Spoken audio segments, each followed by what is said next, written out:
Whoa, whoa.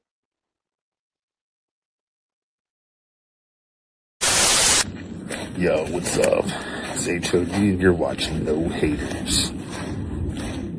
If you're a hater, we're gonna kill you, bitch.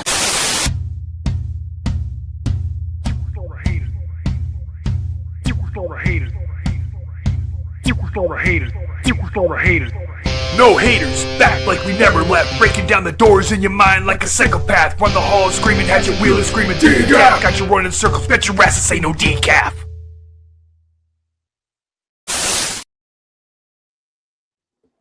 Look at that. What the fuck is up? It's What not a up? Saturday. Whoop, whoop. It's not a Saturday, Yeah, but no, we're it here. is not. Fuck yeah. It is not. I'm barely you gotta here. Get up in the morning. Yeah, you've been working all Hell day. You yeah. gotta get up in the morning. Shit. Yeah, you know the drill, brother. You No gotta doubt. cut out early. You're good. It's all good. We can do whatever we gotta do. You know? Hell yeah. That's what's at. Fuck yeah. So how was your day, But yeah, man? yeah. Other than you got a lot of sun and you were working. Yeah, other than that, not too bad. Chilled. Really. Just waited for the podcast and all that shit. Hung out. Didn't really do Cool. much, you know what I mean? Just drink a beer, fucking smoke a little bit, fucking hung out. That's about it, really. What about yourself? Nice. I was productive this morning. I Yeah. swept and mopped, and I washed my sheets and changed the bedding out, and I sat here working on promos and shit, and then I went outside and smoked a little bit. Just came in, started working on more promos. Realized I probably shouldn't be that stoned when I'm working on promos. And I sat down and I fucked off. Right? Hell yeah. It's what you need to do whenever you work hard for your stuff and exactly. Exactly. And that's pretty much what I do. So was hoping to be working tomorrow, but I mean it looks like that's not gonna fucking happen, so whatever. Anyway. Right. Maybe. You never know, I guess, huh? Yeah, I mean they might get a hold of me first thing in the morning, but we'll see. Right. Hell yeah. Anyway, we have our guest waiting in the wings. We're gonna see a transformation tonight. We got a special episode. We're doing a Jekyll and Hyde thing, I guess, but I think he's going from Hyde to Jekyll, which is probably a more disturbing transformation. Right. It's always fun to watch Bruce Banner turn into the Hulk, but never so much to watch him turn back. It's like, what the fuck? That was anticlimactic. Yeah. Right. But anyway, I see him laughing in the background. We gotta let him laugh in here for a minute. Yeah. Oh shit! What? Oh, what up? Whoa, Woo Whoa, woo! whoa. Damn. I hate fucking smoking on these vapors, man. ICP and Twisted both have covers of albums with Godzilla on the cover. And so does this fucking beer, motherfucker. Hell yeah. That's what's up. Attack Peter and there's a Godzilla, and I don't know if I get it. I get the attack part. I don't know who that is other than the artist, but oh, well. What? You know. Is it good? Right, is the beer good? It's water beer, man. So like I can drink slightly less water with it. Right. You Because stay hydrated at the same time. You know what I'm saying? Oh yeah. For sure. Yeah, fuck all that. What's the point? What's the point? Yeah, it's like what are they, like White Claw? Aren't those like the same? Aren't they like a water beer? White Claw? Ain't that water beer? No, those are or some kind of alcohol. Those are danker, yo, and more expensive. Like they basically are good for if you're a fat bitch like me, you know what I'm saying? And you're trying to like watch how much fucking retarded amounts of sugar and calories you slugging down. Right. Because it don't got none of that, you know what I'm saying? It's just like the alcohol and whatever gasoline they siphon the flavor from. You're right. This one's ethanol. This one's high test. This one's flex fuel. We got diesel over here. Yeah. Man, we I got swear, some And, if you start two looking into cycle like oil, and then over here you got the what mint. Yeah. people are making Yeah, the yeah. ingredients in your food out of, a lot of things might become more difficult to eat. I myself know exactly how gross hot dogs are and don't care. You know what I'm Yeah. saying? Potted meat Pretty and But all that much. shit. I already know how it's made, and it's still good. yeah, if it's good, it's good. Yeah. Yeah, And With the like ain't crackers nothing and also, like a shit. good Fuck yo, it. chili as a dog, little man. kid, hot dogs were one of my absolute favorite foods. And because of the first two gatherings I went to, where the scrub care unit was active, and like we straight up like lived on hot dogs half the time when we were there. I now have like a double effect of nostalgia when I eat hot dogs. You know what I'm saying? Hell I yeah. have like Right. childhood nostalgia, and now I have gathering nostalgia. Because even at the 25th when I went, I had a hot dog story, and I ate hot dogs even though I had to pay for them. Didn't care. It was a Right. gathering. Had to have them. You know what I'm Yeah. saying? Right. Hey, that's One of my I get favorite hot that. dog stories ever. My mom, street mom, basically was like, "You want me to bring any food to your barbecue?" And I was like, "Yeah, hot dogs." And then she like brought like these expensive sausages. Then I was like, "Nah, that's not what I asked for. These aren't hot dogs. These are sausages. These are real Oh, food. And what I wanted was cheap plastic right. garbage." Right. Cause like that's where the nostalgia is. You know what I'm saying? Right. Wet. Yeah, yeah. I got But all wet them pussy in my commercials of the lap. hot dog shit, and they don't ever take a bite of them because they don't fucking be like, give me that fucking hot dog. I'm gonna eat that motherfucker. Yeah, I will destroy that thing in like under a minute.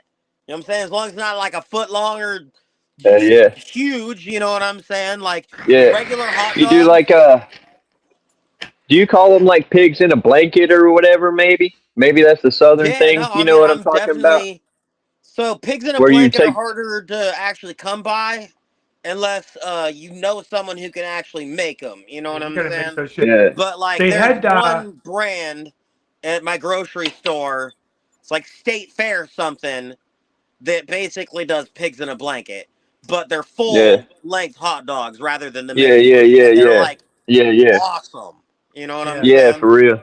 Yeah, with a And big old like croissant wrapped around that motherfucker. When I was and like the pretzel bread one is like chef's kiss. You know what I'm saying? when I was Yeah. working at a donut shop, I was working at Hertz Donuts in Springfield, Missouri, and it was open then. It was open 24/7, and they had certain shit they did like for breakfast from A to B. They made these things called kolaches. Have you ever had one?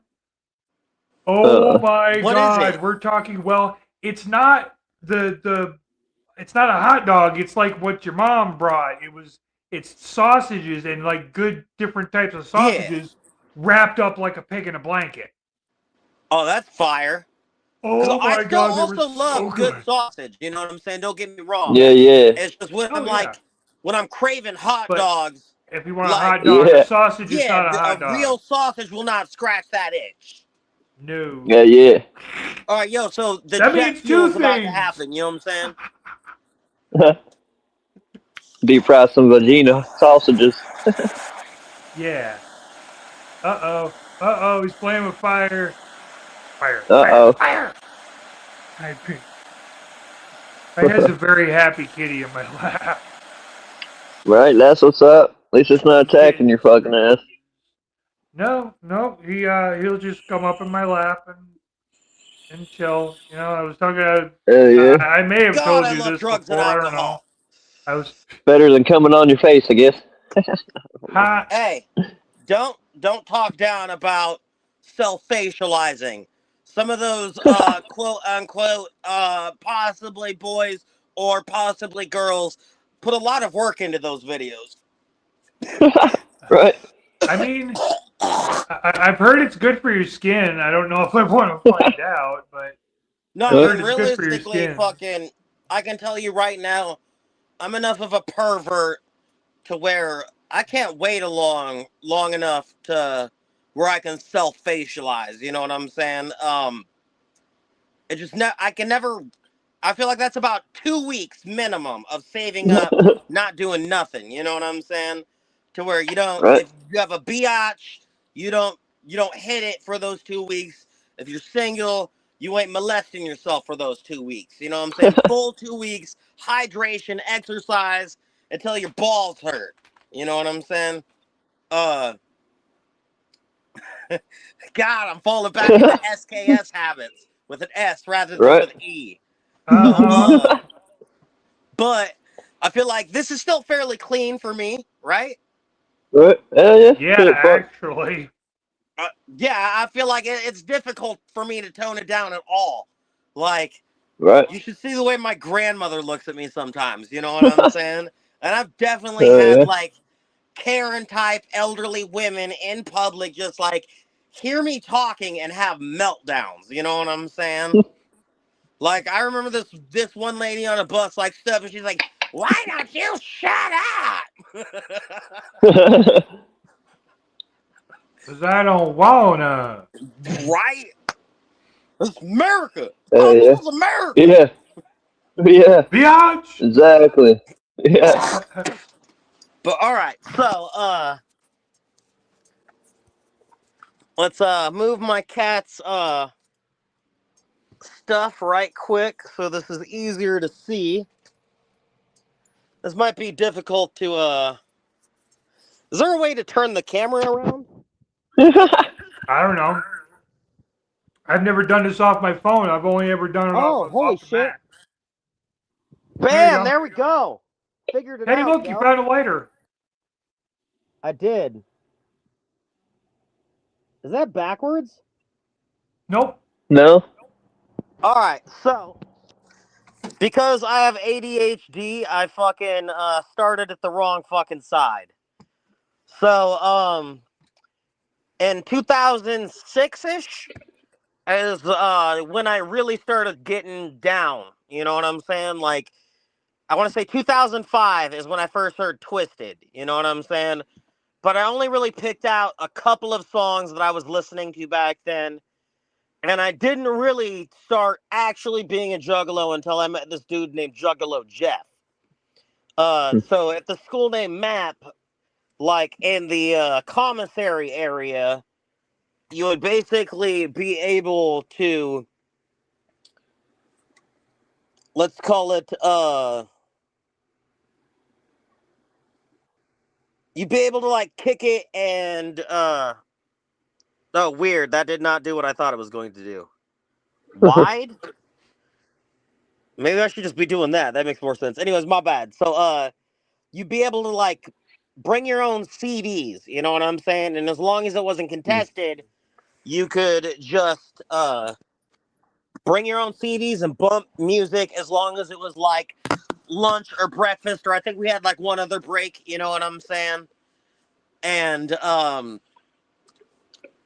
this dude showed me the Wraith Shangri-La, you know what I'm saying? And when I heard that CD, it like blew my mind, you know what I'm saying? Because at that point, I was under the impression that Slim Shady, OG Eminem, was not actually rap, you know what I'm saying? Because rap sucks. That's Little John and NSYNC and shit like that. You know what I'm saying? So I thought it was basically just metal or nothing, pretty much. And like some alternative people that now I know were actually most certainly rap.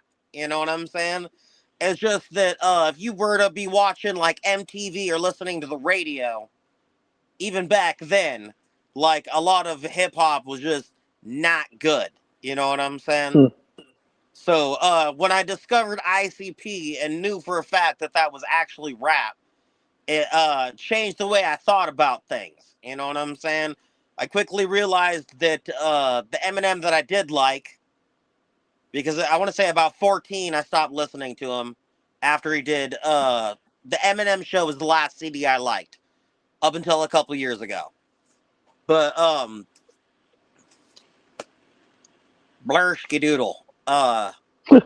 So at MAP, I started listening to Shangri-La, and I transferred there because it was originally handled by a different district, so it had different rules. So things were super lax, you know what I'm saying? Food was good. The teachers weren't overly bossy most of the time. there was a lot of like privilege as far as the internet went. Like, if you wanted to, you could look up porn. You know what I'm saying? But if a teacher caught you doing that, you were banned from the computer room forever. So it just wasn't worth it. You know what I'm saying? Yeah, no, Especially because when absolutely you could not. like go to like Newgrounds and play video games for free and like bump music and stuff, like it made more sense to just like not be a fucking pervert. My senior But year, I had 4 fucking study halls. I spent all of them in the computer lab. And if I wasn't doing homework or working on something else, I was sitting there playing Minesweeper. Because that's how long ago it was. We're talking yeah. 91, 92. So when the district changed back over, I did not last too long into 2007 before I ended up going back to the high school I originally came from, Bancroft. And at that point, I also was absolutely moved into my grandfather's house, and I had already started exploring the neighborhood and shit. So I was going to the store called Hastings that's no longer around. And like they straight up had like ICP and Twisted and Blazy Dead and Homie, like physical CDs, you know what I'm saying? So when I noticed Yeah. that, I started like planning what Joker's card I was gonna buy next. You know what I'm saying? And the first Juggalo CD that I ever bought, that I ever owned for myself, was the Ringmaster. You know what I'm saying? I knew that I liked the Wraith Shangri-La. For a fact, I knew that. You know what I'm saying? But even though I was kind of a fucking dick back then, didn't like anything, I had a weird amount of faith that I was gonna like this CD. You know what I'm saying? And the Ringmaster immediately became like my favorite CD that I'd ever heard at that point. And after that point, I had started quickly developing an interest in like anything Juggalo that I could get my hands on. I wanted. You know what I'm saying? So like a big contributor to that was Pirate Bay, where you could Yeah. download like full discographies and shit like that. You know what I'm saying? And like weird, unknown, unreleased shit that like I have Insane Clown Posse music that I'm pretty sure Insane Clown Posse doesn't have access to. You know what I'm saying? I'll just put it like that. And so I started downloading anything that was like full discographies and anything that was rare and unheard. I always wanted more. And then as soon as I had fucking listened to every fucking ICP thing, I fucking immediately branched out into like Twisted, Blazy Dead Homie, ABK, Boondocks, and A&B. And a big part of this as well was for my high school experience, my school decided that Juggalo shit was gang shit. But originally, all they knew about was Insane Clown Posse. You know what I'm saying? So I was no longer allowed to wear any of my ICP shirts. So my brother, back then, gave me this shirt. This is my first Juggalo shirt ever. I've had that Damn. thing for since like 2007, 2005. You know what I'm saying? So like 20 fucking years. You know what I'm saying? Like it might Damn. be, other than Yeah. and some of my childhood shit, the oldest thing I own, period.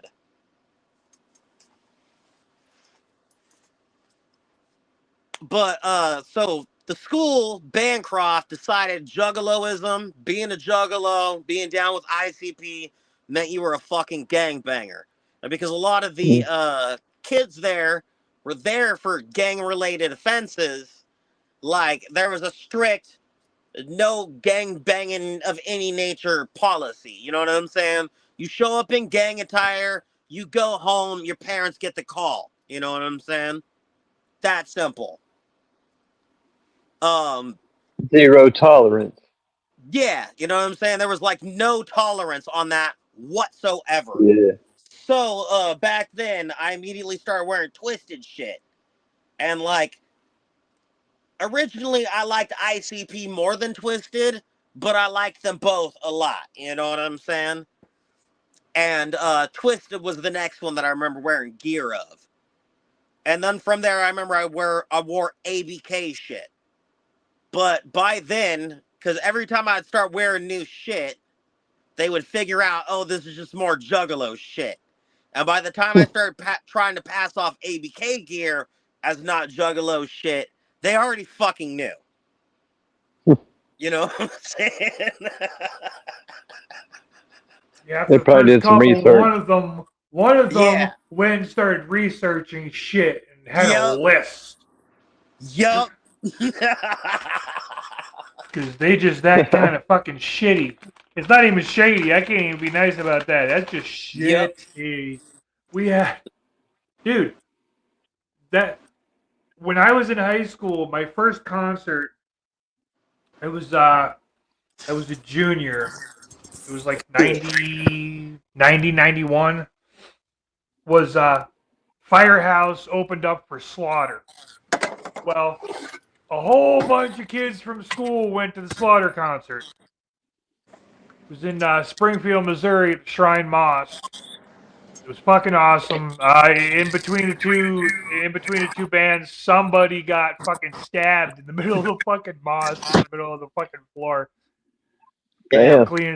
Cleaning up blood and shit in between and whatever. But so one of the Slaughter shirts said "Up All Fucking Night" on the back of it. Yeah. Because "Up All Night" was a song that everybody knew. It was on the radio all the time.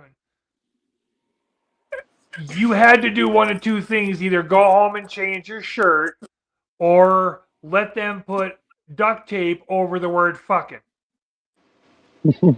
What? Yes, they were. You're Nazis? either going home and changing your shirt, or we're going to ruin your concert shirt by putting duct tape on that motherfucker. I'm like, seriously? That's bullshit, yo. Like, I feel like if like an artist wants to show up on stage and their fucking shirt is fully pornographic, like a bitch catching a money shot, you know what I'm saying? Where the dick, titties, and pussy are all fucking fully visible. They should be allowed to do that. Because it's fucking art, yo. Everyone should be allowed to express themselves however they fucking see fit. In school, to a point, I can see kids, nothing pornographic or whatever, but that really, what in the fuck, man? Yeah, I suppose fucking showing up in high school with titties on my fucking shirt probably, I suppose that makes sense why they would not let me do that. Yeah. The fifth grade choir shit. What up, y'all? Yo, teacher, check these titties out. Okay, I'm going home. All right, whatever, bye. I don't care anyways. Go home and play video games. I'm gonna go sing something. But, so, the end of my high school experience, a lot of it was fighting against the authority. You know what I'm saying? The people that were, like, telling me that I couldn't rock hatchet gear. And, like, the more I was told that I couldn't, the more I wanted to rock it. And back then, the Juggalo acts were regularly coming through Spokane. Spokane was a hive of Juggalo activity. You know what I'm saying? Cool. So I ended up, shortly after graduating high school in 2008, I started to, like, partying, you know what I'm saying, with people in my age group. Mainly this other fucking Juggalo kid that I knew from school for about 6 months before he got kicked out, but we stayed in touch. And the reason why was that shirt right there. Fucking, basically, before that, he thought I hated his guts and wanted to fucking fight everyone. But I just had resting bitch face super bad. You know what I'm saying? Right. So when I came in rocking Juggalo gear, he was like, hey, whoop, whoop. And I was like, whoop, whoop, or whatever the fuck. But back then, I think I also whoop, whoop, or whatever the fuck. Like I said it. Not different than I say it now, at the very least. But, like, Right. he was the first juggalo that I ever met, and I was ecstatic to fucking meet someone else. Because I thought, at that point, that I was the only juggalo ever. You know what I'm saying? Yeah. Yeah, it's always So, cool to run into some fans somewhere. So, I started partying at a location called the Ninja Fortress 17. Now, the guy who, when I was on the bus, who showed me Twisted originally, before I became a juggalo, I pretty much clicked back up with him as well. Because I did a lot of reaching out through Facebook at that point, and he was living in a foster home that was like within walking distance from my house. But apparently that foster home sucked ass. And there was a different foster home that he was eligible for, like literally right across the street from my house. You know what I'm saying? So we got him to move in there, and shortly after I had the realization in between like partying at Decaf, the original juggalo I met, and my old homie that was also a juggalo, but I just didn't know it. Atrocity Noah. I had an epiphany where I was like, the only thing I'm good at is fucking telling retarded jokes. You know what I'm saying? One of my go-to lines was just like, "Oh, dog dick." You know what I'm saying? And like, I would do it non-sequentially. So like, motherfuckers would just be like chilling, kicking it, bumping music, smoking weed, drinking, and all of a sudden just like I bellow out, "Oh, dog dick." You know what I'm saying? Loud as fuck. Like out of nowhere with no provocation. You know what I'm saying? And I was like, man, my only talent is screaming, "Oh, dog dick." You know what I'm saying? And that's not really much of a fucking talent. And I thought, well, fucking, what do I like? What am I fucking actually interested in? And immediately, fucking juggalo music, the wicked shit, rap. You know what I'm saying? And I immediately thought that is something I could see if I was good at actually pursuing. Like, that seems like it would be fun and also a good way to kind of like show my abilities as a writer off. Because also for Yeah. the high school experience, I was a fucking gothic poet type person. You know what I'm saying?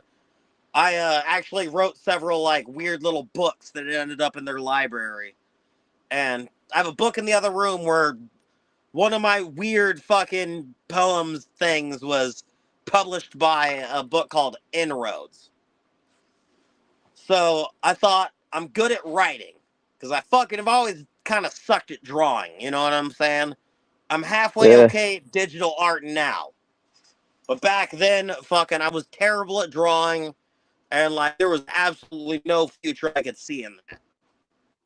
As far as comedian went, I mainly relied on fucking shock value and Dog non-sequentiality. You dick. know what I'm saying? So like people not knowing they're about to hear the dog dick thing is Yeah. fucking half of why they laugh. You know what I'm saying?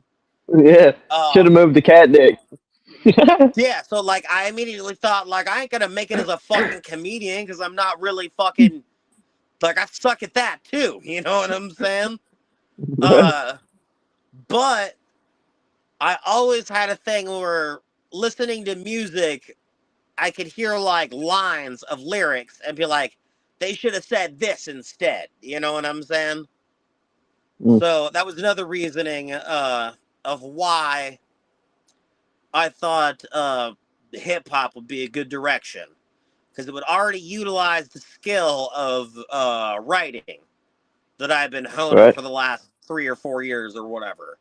And I'd always had access to music and had a fucking heavy critique on how things are and how they should be. You know what I'm saying? So originally I was supposed to rap with Atrocity. We were supposed to do a group called Freaks of the Week. And we had talked about doing the fucking performances drunk. You know what I'm saying?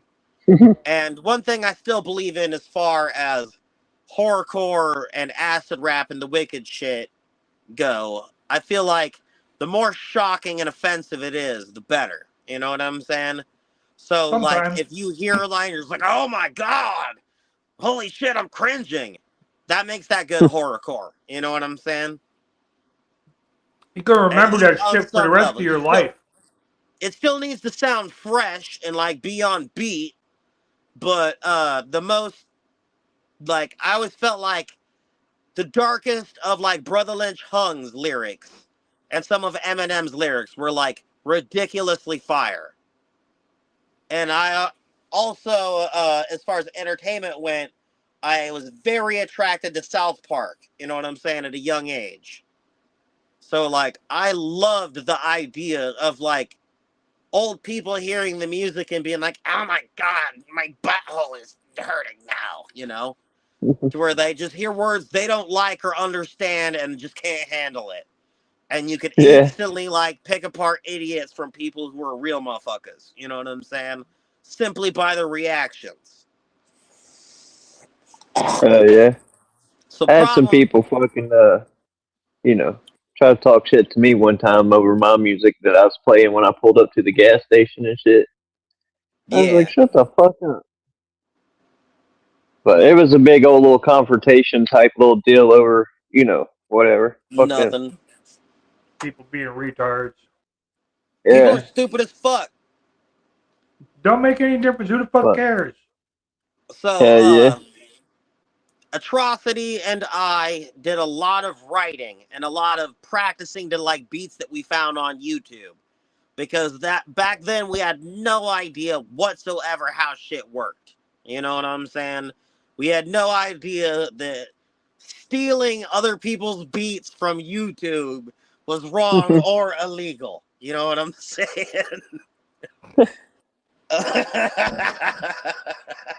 We just needed fresh beats and we knew that. You know what I I'm mean, saying? that was the age of Yep. Napster and shit. So Yep. yeah. Boom. Yeah. So, Atrocity ended up finding a legitimate studio, and he was ready and able to record probably at least a full 6 months to a year before I was. So he started doing solo shit, and I kept, like, practicing and writing. But towards the end of that time period, the other guy who I told you about, Decaf, that I was partying with, also was a solo rapper who wanted a rap partner. So he's just like, you need a rap partner, I need a rap partner. Let's just partner up. We're already kicking it all the time. Let's just do music together too. Yep. So he rapped in between two locations. The producer Jesse B Dog and the other producer Spokane's illest killer Neil Mo Jones. Primarily with the latter, I'm pretty sure, but his first song ever was with the former. But he had experience with recording. He also wasn't much better than I was, you know what I'm saying, at that point. Like, he had done a lot of freestyling, and he was really good at that, and he was definitely better than I was, but it's not like it felt vastly different, you know what I'm saying? Mm. We Yeah. sounded like a good match together. Where at that point, I was the more loud, hyphy one, and he was the more technically skilled one. They called yourselves Learning Curve. Yep. So the original song I recorded for Ninja Fresh and for well, I guess it was technically the only song before Ninja Fresh was for Neil Mo Jones, Spokane's Let's Kill at that point. It is not available anywhere online whatsoever. You know what I'm saying? And the reason why is I was off beat for at least half of it. And by the time the second half of the verse came in, I knew that everything I had laid down just sounded like garbage. So I just went full clown mode. You know what I'm saying? And, like, screamed a bunch of it. And all my ad libs were that level, just like, oh, dog dick, balls, suck my cock, motherfucker. Like, just being a fucking ass clown. You know what I'm saying? In the background of me screaming off beat to this fucking song. And just like being like one of the worst rappers ever. Like, and just genuinely being terrible. You know what I'm saying? Right. And I remember Kind of want to hear that now. I might eventually release it at the end of something. You know what I'm saying? Hidden track. Hidden track status. You have to buy the CD. It's called Murder is the Motive. Watch Yeah, this. I'll probably do it like You're that. gonna You have to buy the CD. Otherwise, you don't get to hear my worst song ever. My first song ever. But I remember I went home and we got CDs back then. Chill in and the I studio. bumped that $85 an hour. And like I was just like the most joke rapper that I knew at that point was this kid named 420 Kid, who like basically another couple of other white kids like made a diss song where they pitched their voices down and just like cut out a bunch of random black gangsters and like posted it in one image and like basically claimed that they were like 7 black dudes, you know what I'm saying? They wanted to like fucking murder him basically for being a shitty rapper. And he believed it like hook, line, and sinker. Like he was terrified calling his homies up and like just like trying to hide out and getting weird about it. The song that the diss song was called Bitch Ass Nigga, and like the chorus was retarded too. Like it was 428 nothing but a bitch ass nigga, and it just like said that over and over pretty much. And then like they basically came up with fake personas and like dissed this motherfucker. So fast forward back to me rapping. I fucking listened to my own shit and I was like, God damn, that is just as bad as 420 Kid. Like I have no business on the mic. Like if I do not feel that my next song is 100% better than this, and that I'm at least on beat, then I'm fucking calling it quits, and I will never rap again. So needless to say, the next song was much better. It still was terrible in retrospect, you know what I'm saying? But well, it terrible was like, is relative, so relativity, yeah. Like, it wasn't like I heard it and I was like, oh God, I can't let anyone hear this. You know, I was like, this is kind of cool. Like, hey, check this out. What do you think? like I said, in retrospect, still terrible. But so we but we're not talking terrible with, though. We're talking about like the difference between, like we were talking last night, like the difference between today's horror movies and the 80s horror movies. it'd be more like the 80s horror movies versus like something from the 50s, you know what I'm saying? Something that's like black and white, maybe soundless, and all the makeup's terrible and nothing's the original believable. Nosferatu. Yeah, like there was no bar that had been set yet. So everything, shit's just happening. And like maybe someone looks kind of sort of spooky. And all the actors will overreact to everything. But also like, you know, but like also suck at overreacting. Basically. Yeah. To where like, at least with an 80s movie when motherfuckers overreact, it's hilarious. You know what I'm saying? Yeah. Yeah, it Kind did of make like you want Robert to crawl Downey. He's inside like, yourself. don't go Some full of that, retard. You never go full retard. My first shit was full retard, and my second shit, a lot of motherfuckers found me funny, at least. You know what I'm saying? Like this crazy fucking weird half retarded fat kid fucking rapping poorly about murder and shit. And so I kept working it, some of the and rappers today. eventually we got to a point Right. where I felt like my style wasn't just let's hobby this for fun kind of shit. To where I felt like maybe I could actually move this into a more serious direction.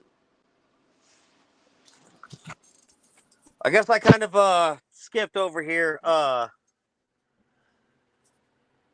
Well, you skipped over the Timeline, segue into this blah, whole thing to blah. begin with. So Ninja Fresh is so Noah moved on. I think I did say that. Okay, hold on. I gotta stop you for just a second. You missed an important part. What's up? The beginning. No, I You know started where at the you beginning. say where we say, all right, well, how about let's hear about this, or where you go, hey, this is what I'm gonna do now. You just kind of like went into it, and I was like, oh, okay. Oh yeah, but I did start at the You beginning. suck I at started in segues. my high school years, right before becoming a hip hop artist. That led up into it, so Yeah, that no, way no, you knew some of my I'm influences. fucking with you, man. There was just like, no, anybody watching is just gonna go, what? What the hell did he do? Oh, he's Oh interviewing yeah, it's been like himself. 40 Fuck. straight minutes of me fucking information dump.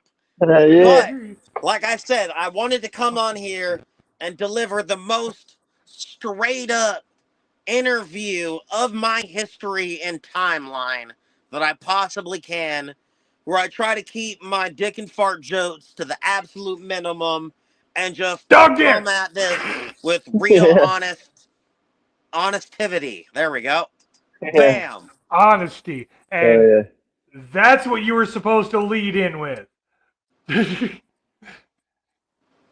Oh.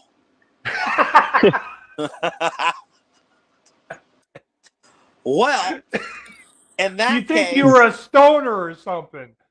right?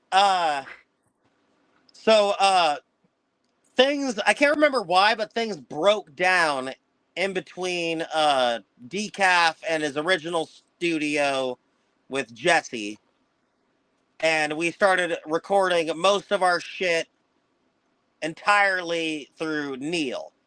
Now, when we got about half of our CD done, about half recorded in each location with a little bit more at Neil's, Neil got weird.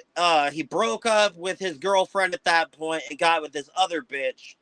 But when he did that, my rap partner Decaf thought, well, he's done with his old girlfriend, you know, and I've always wanted to fuck her, so I'm a fucker.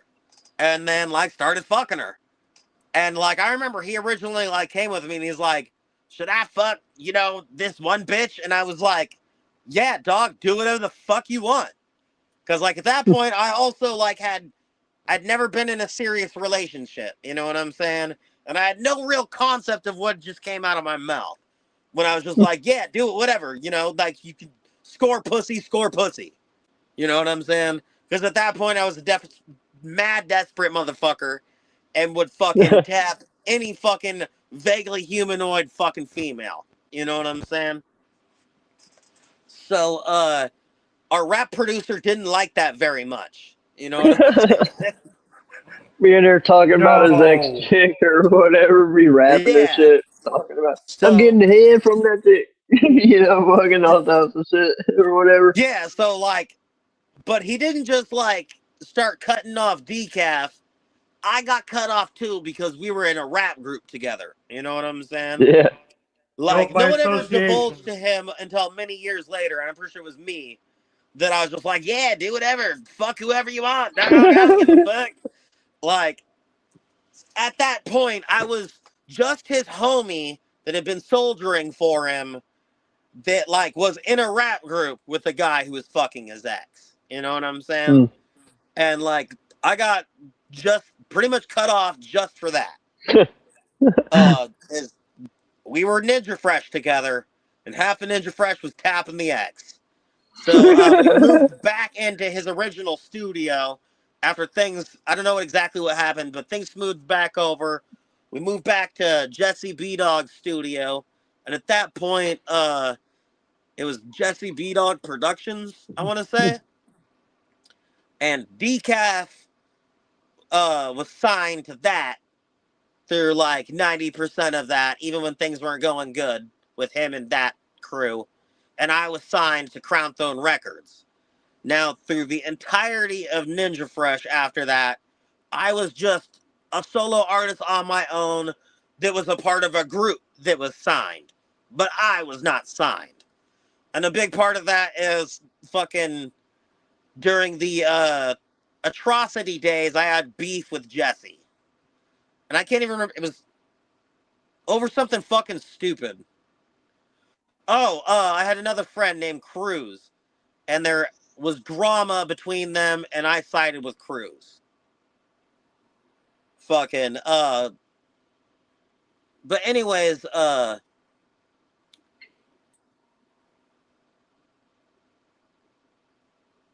started recording everything through Jesse, and I actually became friends with Jesse, even though we'd beefed before. We'd, of course, forgiving each other, moved past. He gave me the original outline of my Hatchet Man.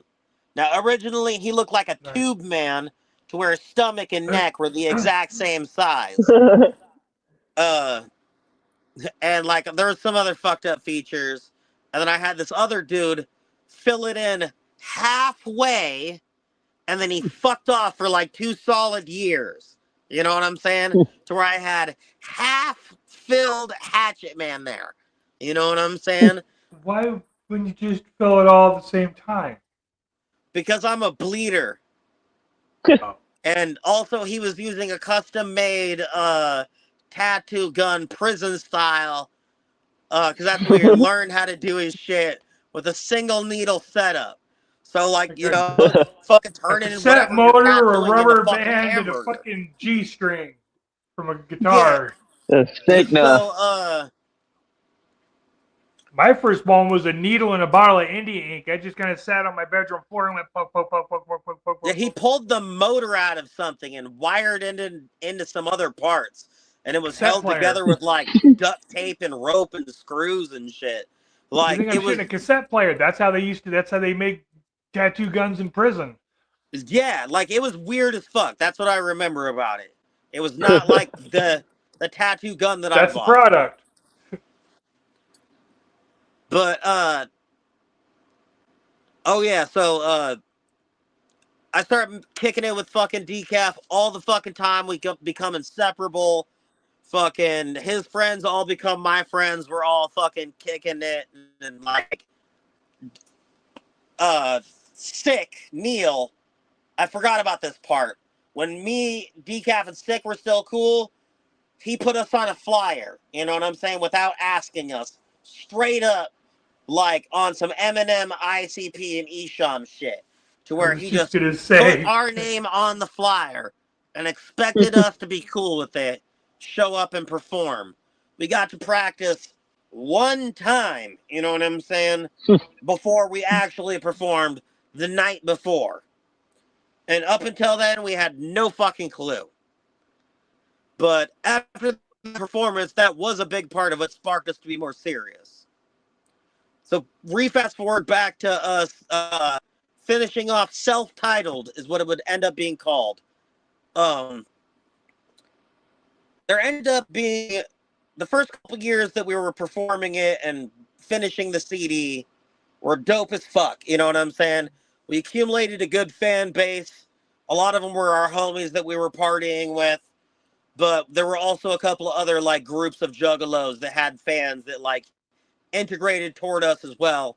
Because even though we weren't the best lyricist or vocalist even, we had excellent stage energy. You know what I'm saying?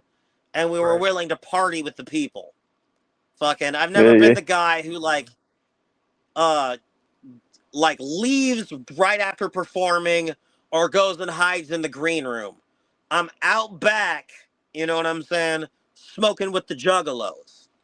Well, yeah. And when I fucking became 21, after smoking with the juggalos, it'd be up to the fucking bar with them. You know what I'm saying? But there was never any point where motherfuckers got the superstar treatment from me. You know what I'm saying? Decaf started experimenting with fucking heroin, you know what I'm saying? And fucking opioids. Back then, I had also started tapping the Spo Queen, the secondhand girlfriend, let's call it, her best friend was named Stephanie, and I started tapping that bitch. You know what I'm saying? So one rap partner was tapping a bitch, and the other partner was tapping that bitch's friend. You know what I'm saying?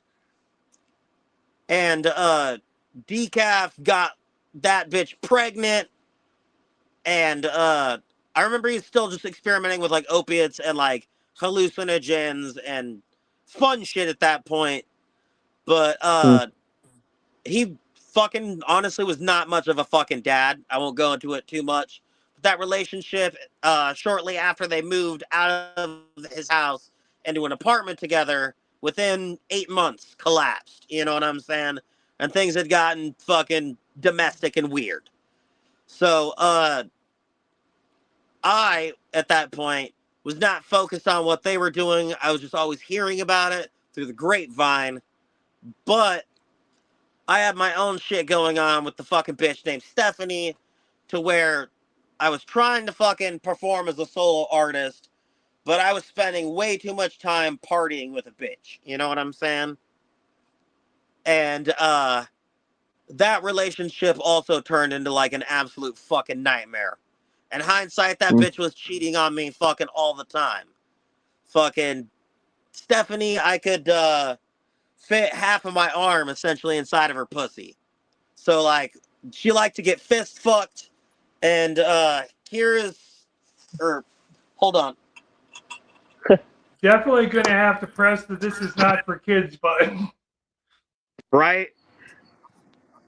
Okay, we don't need any here. Yeah, we don't need any of that.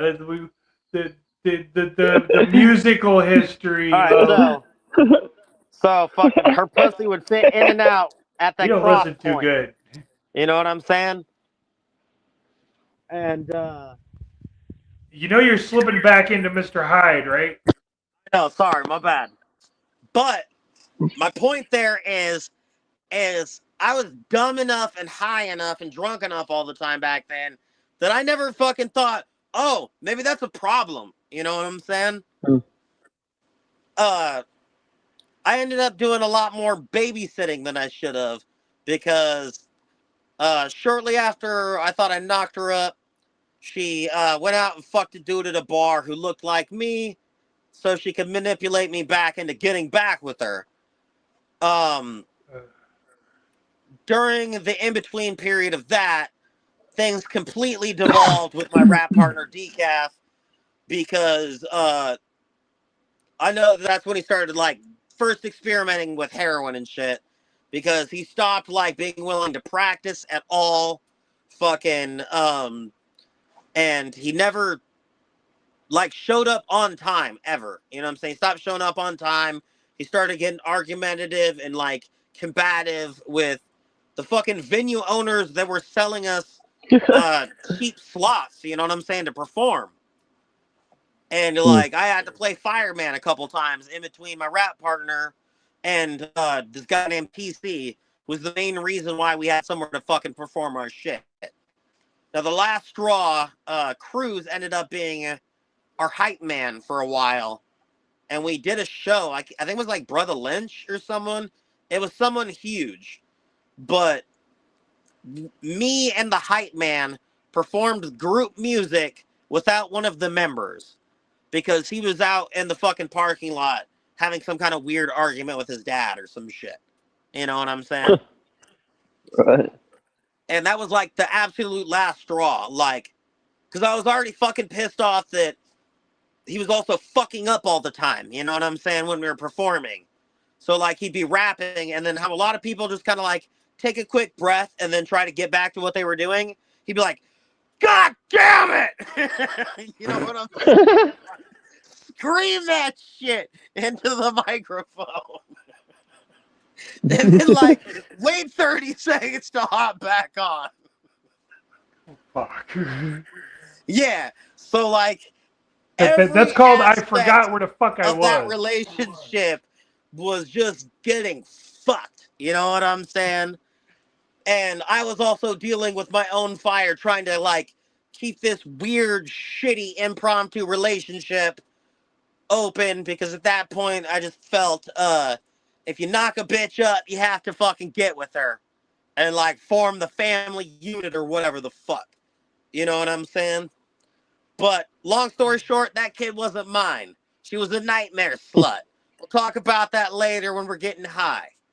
So moving on, I got mad sick after the last year I was with her. My nuts blew up like two grapefruit. You know what I'm saying? And I was in so much fucking pain I couldn't fucking walk barely. So at that point, music became completely off the fucking table. You know what I'm saying? Because I was holding my piss in most days because I didn't want to have to walk up the stairs. You know what I'm saying? Because it hurt too bad. I was so depressed that I had cable television installed. You know what I'm saying? Because it was something I could just put on and kind of sort of watch and try but fail to sleep to. You know what I'm saying? So they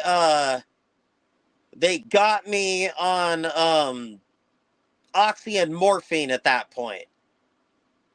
And regulations were mad looser back then. I didn't fucking have to piss test for shit. You know what I'm saying? And I basically also became a junkie for a little while, but that was because fucking, you know, in order to enjoy life, a big part of that is being able to walk around, I feel like. You know what I'm saying? Right. See, I guess it would be different like, yell, and if, anytime I coughed, it you would know, hurt insanely bad. So there was a couple being of a years. medical issue, Yeah, it was a serious compared mental to issue just that took multiple choosing years to to be a deal with. junkie than being made into one, I guess. Yeah, and I mean, that's where my life went for a couple years. But once I started feeling better, the first thing I started doing was partying with the random couple of bitches that I knew at that point. And I remember Blazy Dead Homies Gang Rags came out that year. You know what I'm saying? I want to say it was like Yeah. late 2013, early 2014. And that's a couple months after I got better, I immediately started doing music again. You know what I'm saying? And after that, I recorded like about 8 songs for what was supposed to be the original Murder 187. But I also battle with hardcore depression. You know what I'm saying? So another like half a year went by where I was just feeling shitty and sad.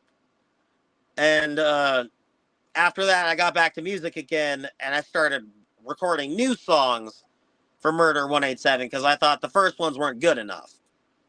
So I knew Jesse at that point, and me and Jesse had been friends for years. And then anytime that, like, after that point, I was always hanging out at his house just because we both loved to smoke weed and we had all the same friends and we were both rappers. And he, back in the day, told me that my first CD he would record for free and then I would have to start paying.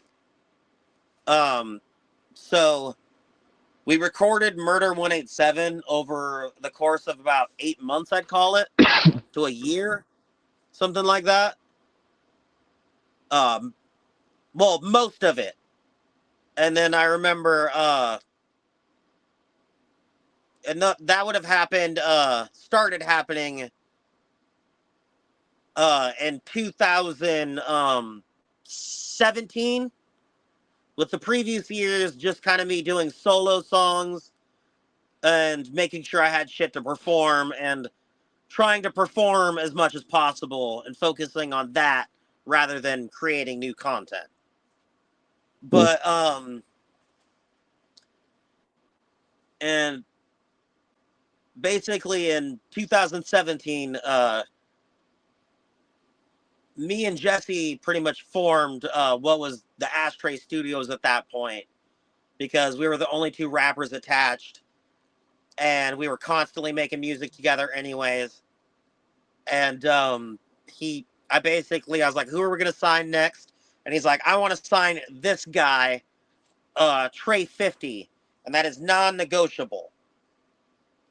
But I'll have you interact with other rappers when you're fucking performing, and if you think someone's a good fit, we'll interview them, and we'll vote on whether or not they should join the fucking label.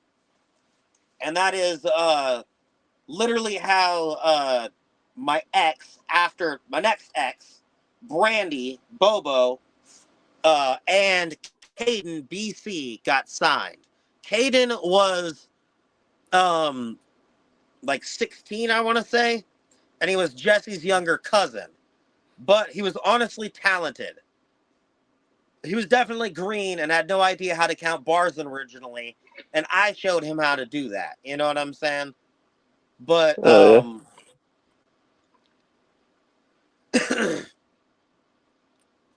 things started falling apart because towards the end of 2017, because Caden and Trey 50 were honestly just jealous of the attention me and Brandy were getting. And that was just because we were constantly fucking performing, and we traveled several times, you know what I'm saying, to like hand out fucking CDs and shit. So we were actively Oh, yeah. promoting hard as fuck. So we weren't just like getting attention for no fucking reason at that point. But they didn't Hey, I gotta like jump off that. here right fast, fellas. I gotta get to work and shit here before too Oh long. shit. The next couple of hours. Hell Okay, yeah. for sure, Whoop homie. whoop. Whoop Yeah, whoop. yeah. Peace. Whoop, whoop. Whoop Peace out, whoop. homie. Yeah. Peace, bro. Whoop whoop. Later, So Gator. oh yeah, Caden and BC did not like that we would interact with the fans after getting drunk and shit. Because we were goofy and loud, that made us unprofessional. So they No, it basically, made you fucking real and juggalos. yep. So they went behind our backs and tried to manipulate Jesse into kicking me off the label while keeping my girlfriend at that point on the label. You know what I'm saying? So exclusively targeting me as the problem child. Even though That's I had fucked up. helped fucking restart the label. You know what I'm saying? And it heavily encouraged No, that's Jesse to do fucked up, that fucked up. and put in shit tons of work promoting all of us at that point. We had gone to it was Weekend at Fury's #2. That was all the way across the country on the East Coast, and 2 gatherings. You know what I'm saying? By the time everything completely broke, no, just 1 gathering before things broke down. But we'd also Right. been to Weekend at Fury's and North, or what the fuck was it called? Weed Fest or something like that. It was a generic fucking name. But me and Jesse went there and performed. And so, you know, we'd been putting in the work and traveling, specifically putting in work. But all they could fucking focus on was my potty mouth and me getting drunk, basically. So Jesse They at were that point, looking well, he for an still, excuse, is what it was. yep. Jesse at that point still had integrity. So rather than like caving into those demands, he just like fully dissolved the label. Oh shit. Shortly after that, he heavily encouraged me to move out in with Brandy or Bobo and kicked everyone else out of the house. Originally, I thought it was just one of his like weird bouts of depression that he also has, and that he just get over it eventually, and like we be fucking A1 day ones again. You know what I'm saying? But that was not the case. Fucking, I tried to give him space for like 6 to 8 months, something like that. You know what I'm saying? Originally, I came over like twice, and he just didn't answer the door. You know what I'm saying? And then one of the last times I tried to come over originally, like he had this dude that I suspected of killing one of my pets answer the fucking door. You know what I'm saying? Someone who he knew I had beef with, fucking basically being there. And so I was like, all right, fucking whatever. Because, like, dude pretty much was like, he was asleep. He's sleeping right now. Even though I could hear him in the next fucking room. You know what I'm saying? And I knew he was lying. So I basically went back to my exes at that point and just waited out like the rest of summer and winter before trying to fucking hit him up again. And when I did, he fucking let me come in to grab some of my shit that I left over there. But I remember when I was like, yeah, we should, start doing music again, start kicking it. He's like, oh, I don't know if we're friends like that anymore. I remember that was his response. You know what I'm saying? To where, like, and I was soldiering out hard for this motherfucker. You know what I'm saying? I was slapping his stickers up everywhere. The CDs that I passed out during that time period were not just my CDs. They had music of our core group on them. You know what I'm saying? And he was featured probably the heaviest out of everyone. So, like I said, there's no other way to put it. I was fucking soldiering for that motherfucker. And he just Judased me for, like, nothing. I still have no feasible fucking clue why that happened. Not that it's an excuse, but it sounds to me, looking, in from the outside and years later, that he was trying, he just saw the whole label as being nothing but drama because everyone was fucking with each other and just said, nope, I'm out of here. I'm distancing myself from every part of it, everyone and everything. I'm done. So I remember during the period when we weren't actually hanging out, before I had left, he had recommended the next studio for me to try because he was closing his studio for whatever fucking reason. And so it was Moses, and I started recording there. And I basically was like, well, are you still going to make beats? Because if so, you should just, like, be my official beat maker. You know what I'm saying? And he said yes. He said he was cool with that. Now, even though he fucking broke up the label and kicked Timmy and Big J out of the house along with me, he never stopped trying to butt buddy up to Trey 50, the fucking most problematic Judas motherfucker I've ever met in my life. And his idea there was that everyone else was going to fuck off, and then him and fucking Trey 50 were going to do a fucking project together as a fucking group. Now, when I listed that he was my beat maker on one of my posts, he called me up flipping out. He'd ignored all of my call attempts and, like, deleted his fucking Facebook at that point, you know what I'm saying? And, like, stopped paying his phone bill. But, like, when he heard that I had fucking mentioned him as being the label's beat maker, called me up to say, take that shit down. You know what I'm saying? So, it just literally went from, yeah, we're still going to be homies. We're still going to be the Bong Man gang. We're still going to do shit together. When you move out to, like, complete alienation and just fucking getting X'd out completely. You know what I'm saying? And, motherfuckers, actually really enjoyed the banter that we would have. Because back then, buying oil was not as easy or as cheap usually. So he was a fucking oil fucking seller. You know what I'm saying? So motherfuckers would come over to buy weed fucking shit, but then they would hang out for hours to listen to us fucking clown around and spit raps and fucking do that kind of shit. So we had fucking real chemistry there that actually had draw. You know what I'm saying? Even before we had formulated the team. So, the way it all boiled down definitely just felt like some hardcore Judas bullshit. You know what I'm saying? To where he fucking just, like the scorpion and the frog, randomly just fucking struck me. No warning, no reason, no provocation. It's apparently just in his fucking nature. And even a couple of years ago when I tried to reach back out and squash shit and be friends again, he was not down. So anyways, after the whole breakup between Jesse B Dog or Ashtray Studios at that point and fucking Bobo and SKS, that is when I formed TCG, and we only ever had one TCG image that had him associated with it. You know what I'm saying? And after that, it was just me and Brandy for a little bit.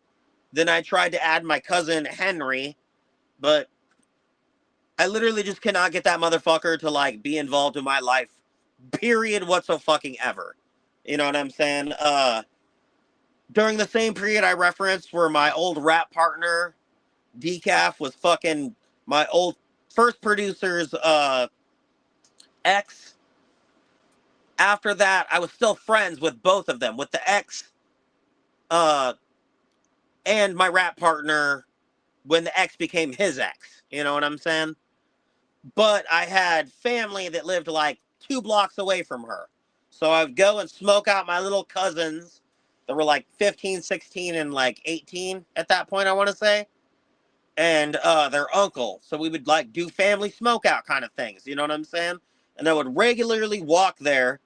And I'd smoke with them, spit some of my raps, and then I'd move on to my homie's fucking ex. You know what I'm saying?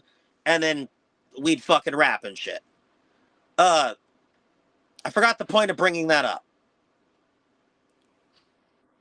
Anyways, I have a hard time not jumping around the timeline. But anyways, Squirrel. fuck, goddamn, there was a point. Hey, you'll remember it. Oh, Decaf was considered, you know what I'm saying, to be a part of the team. For me and Bobo, because we were trying very hard to get at least one other person on board, you know what I'm saying? And shortly after Henry, we also signed a DJ Brees. Problem with that dude, unreliable meth head, you know what I'm saying? So he made some cool like remixes and electronical music, but getting him to like show up on a schedule of any kind whatsoever was a problem. You could not be like, hey, next month on the 17th, let's get together. You know what I'm saying? Because that's a formulated plan. Any formulated plan just did not work with him. We also tried to sign another guy named Rockstar that also ended up fucking being twacked out. He moved into our house for a couple months even. You know what I'm saying? But he was a good vocalist and guitarist. That's what we were going to have him do. But my ex had difficulty getting along with people, especially when they lived with her. And also, No. I had trouble getting along with him once I knew, like, how regularly he wanted to just be getting blown on meth. You know what I'm saying? Yeah, that's kind of not okay.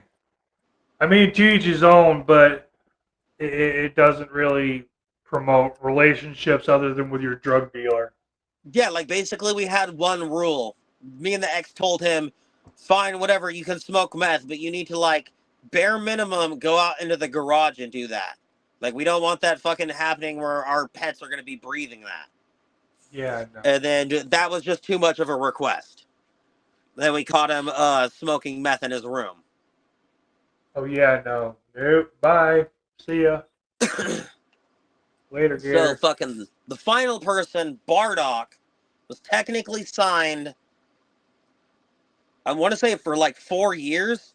And he was an excellent artist. He's one of the, as far as like, he sounds like he's from the East Coast, but he's not. He's from our city. But I never had beef with him. He just kind of wandered off, and like, that was the end of that. You know what I'm saying? But walked off into a cornfield. Yeah, exactly. But it didn't actually end when like me and Brandy's relationship ended. He stayed signed on for like another year and a half. I know he had some of his own problems he was dealing with, but the murder attempt is when everything really finally just collapsed, and I realized that there was no fixing the situation.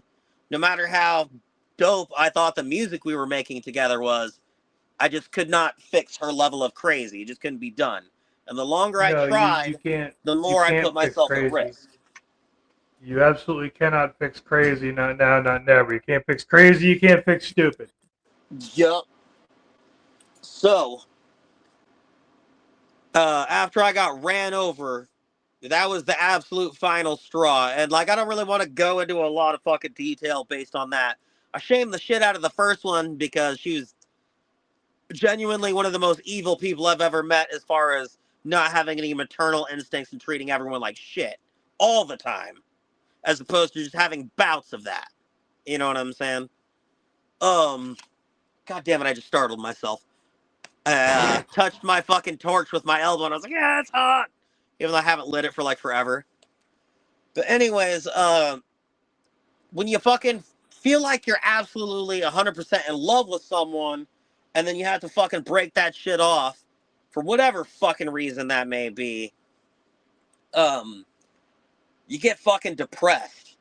So, like, honestly, in between losing fucking all of my fucking friends, between the fucking few beefs I had around Jesse or fucking Brandy, and fucking I originally moved back into my mom's apartment into like a fucking broom closet type area that was in between a regular room and the fucking bathroom for a Harry couple Potter of months. closet.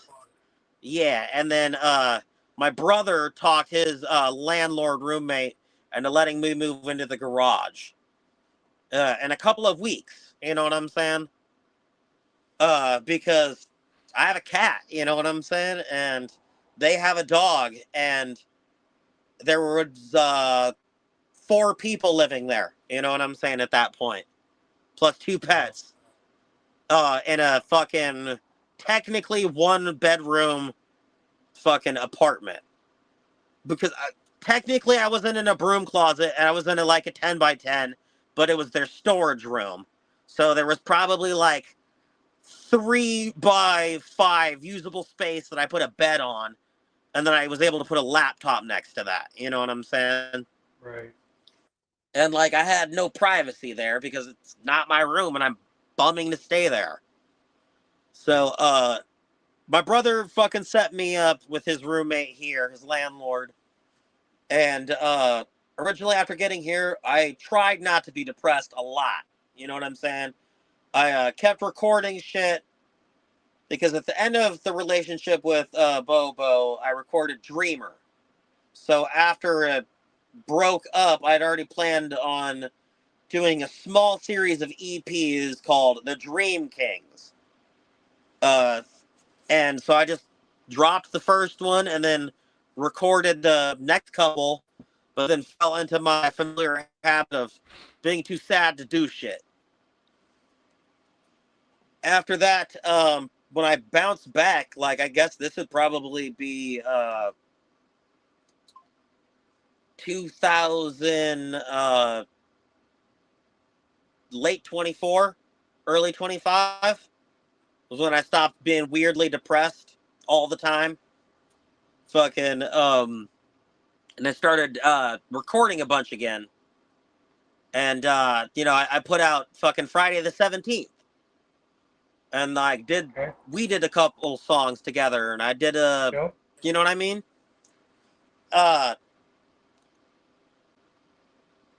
And that basically leads into like right now-ish, where my next goals are the personality split here. To where up until this point, I've exclusively been Success, then Success the Fresh, then Success Keeps Spitting.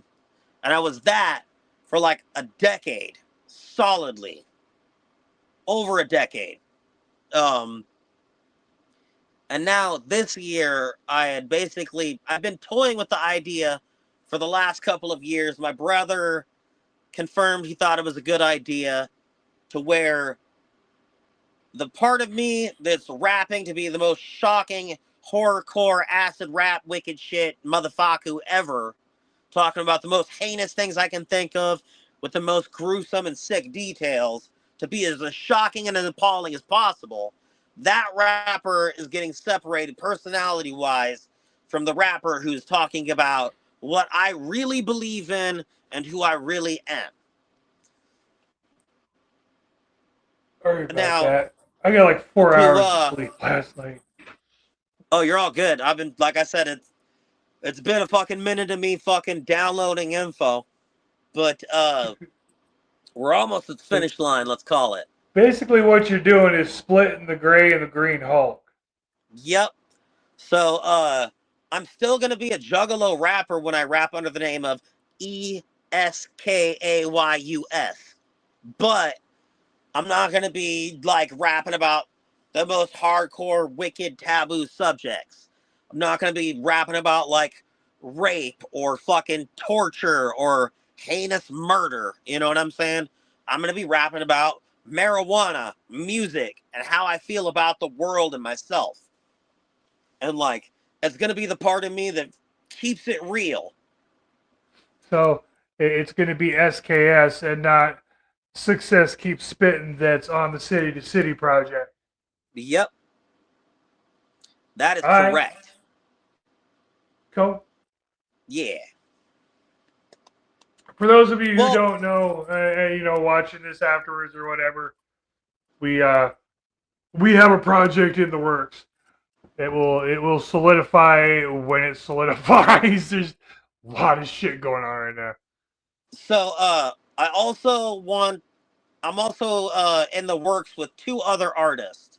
So there's City to City with you and me, where I want things to kind of be like grungy and real, like we rap about fucking drinking at bars, like fucking not taking shit, like liking the way fucking good weed tastes. You know what I'm saying? Like rustic, like manly topics without like being a cunt. You know what I'm saying? There's probably going to be some talk about other people not being a cunt in there. Yeah, but you get my point, to where like that same level of it's not going to be for shock value. It's going to fucking be for juggalo realism, if anything. With I call it a highly experimental tone, because I definitely feel like it'd also be good if our songs felt very individual, almost like mixtape like. Yes, I had to go look at something quick on the same subject. Was the one track that I've got lyrics like half written for City to City. Yeah. So the official birthing of SKS, and from now on I think we should just stick to that bracket you set up. If I'm talking about horrorcore, I'm gonna say the full thing. Success Keeps Spitting or just Success. But for me, it'll be SKS. I immediately went to the Drew Carey show. So yeah, you know what I'm saying? That birthing happens in a couple of days. The 17th, the first official SKS track is going to be released on Cool. every available channel whatsoever. I mean, technically, though, just to show everyone some sneak peek shit to, reward fucking motherfuckers for sitting through all my bullshit and rambling about my weird, depressing, shitty life. We could sneak peek some of that music right quick. What do you think? Absolutely. Have at. And I feel like after that, we can go over some of the random, like, high points of the career that I glossed over. Like some of the people I've opened up for instance. Yeah, high points are nice. We could do that. Yeah, you know what I'm saying? Because I always feel like even though it's no haters, I always come off at least a little haterish. Both my parents were haters. It's not my fault. Yeah, we're not going to have that conversation right now. I'd Oh, like yeah, you to no, stick around until the end of the show. Right? We can talk about my horrible nightmare parents when we go live after this. Yeah, maybe. Shit. Oh, oopsie daisy. Oopsie poopsie.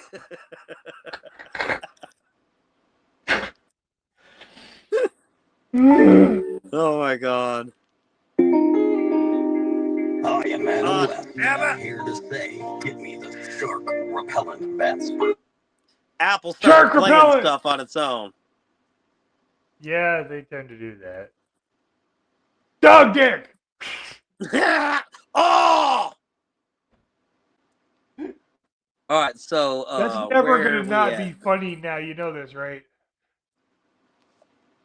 I may start doing that every show. Just kind of Oh, you're good, randomly bro. at some point in the show. Dog dick! Fuck yeah, dude. Do it. Run with it. But anyways, this shit right here, my Let's keep ninja, is running. called Break the Machine. It's the first official SKS single coming out this 17th. Sons of bitches.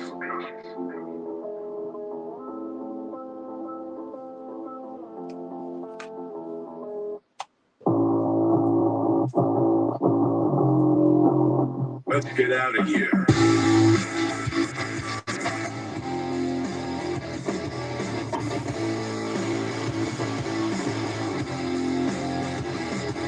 I lay awake at night thinking fuck the law. Anything for freedom, I will pay the cost. When I find a puppet master, I will break his law. Second level of the matrix, I will watch it fall. The radio will lie until your brain turns to mush.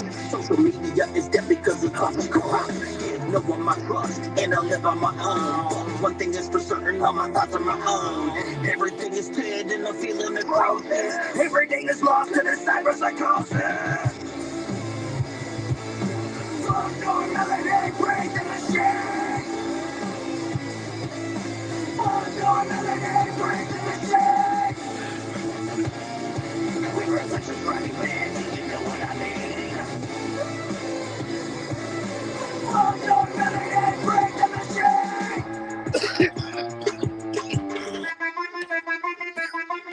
They want to take what makes an individual. Dissect it and change it, and pellets under control. Corporate cuts are everywhere, they nest in your head. They advertise for everything right down to your man. Then you'll fall in line, wonder now what's next. These people getting fed straight after the death. They tell you what to like, they tell you what to wear. But all I see is brainwashed plays everywhere.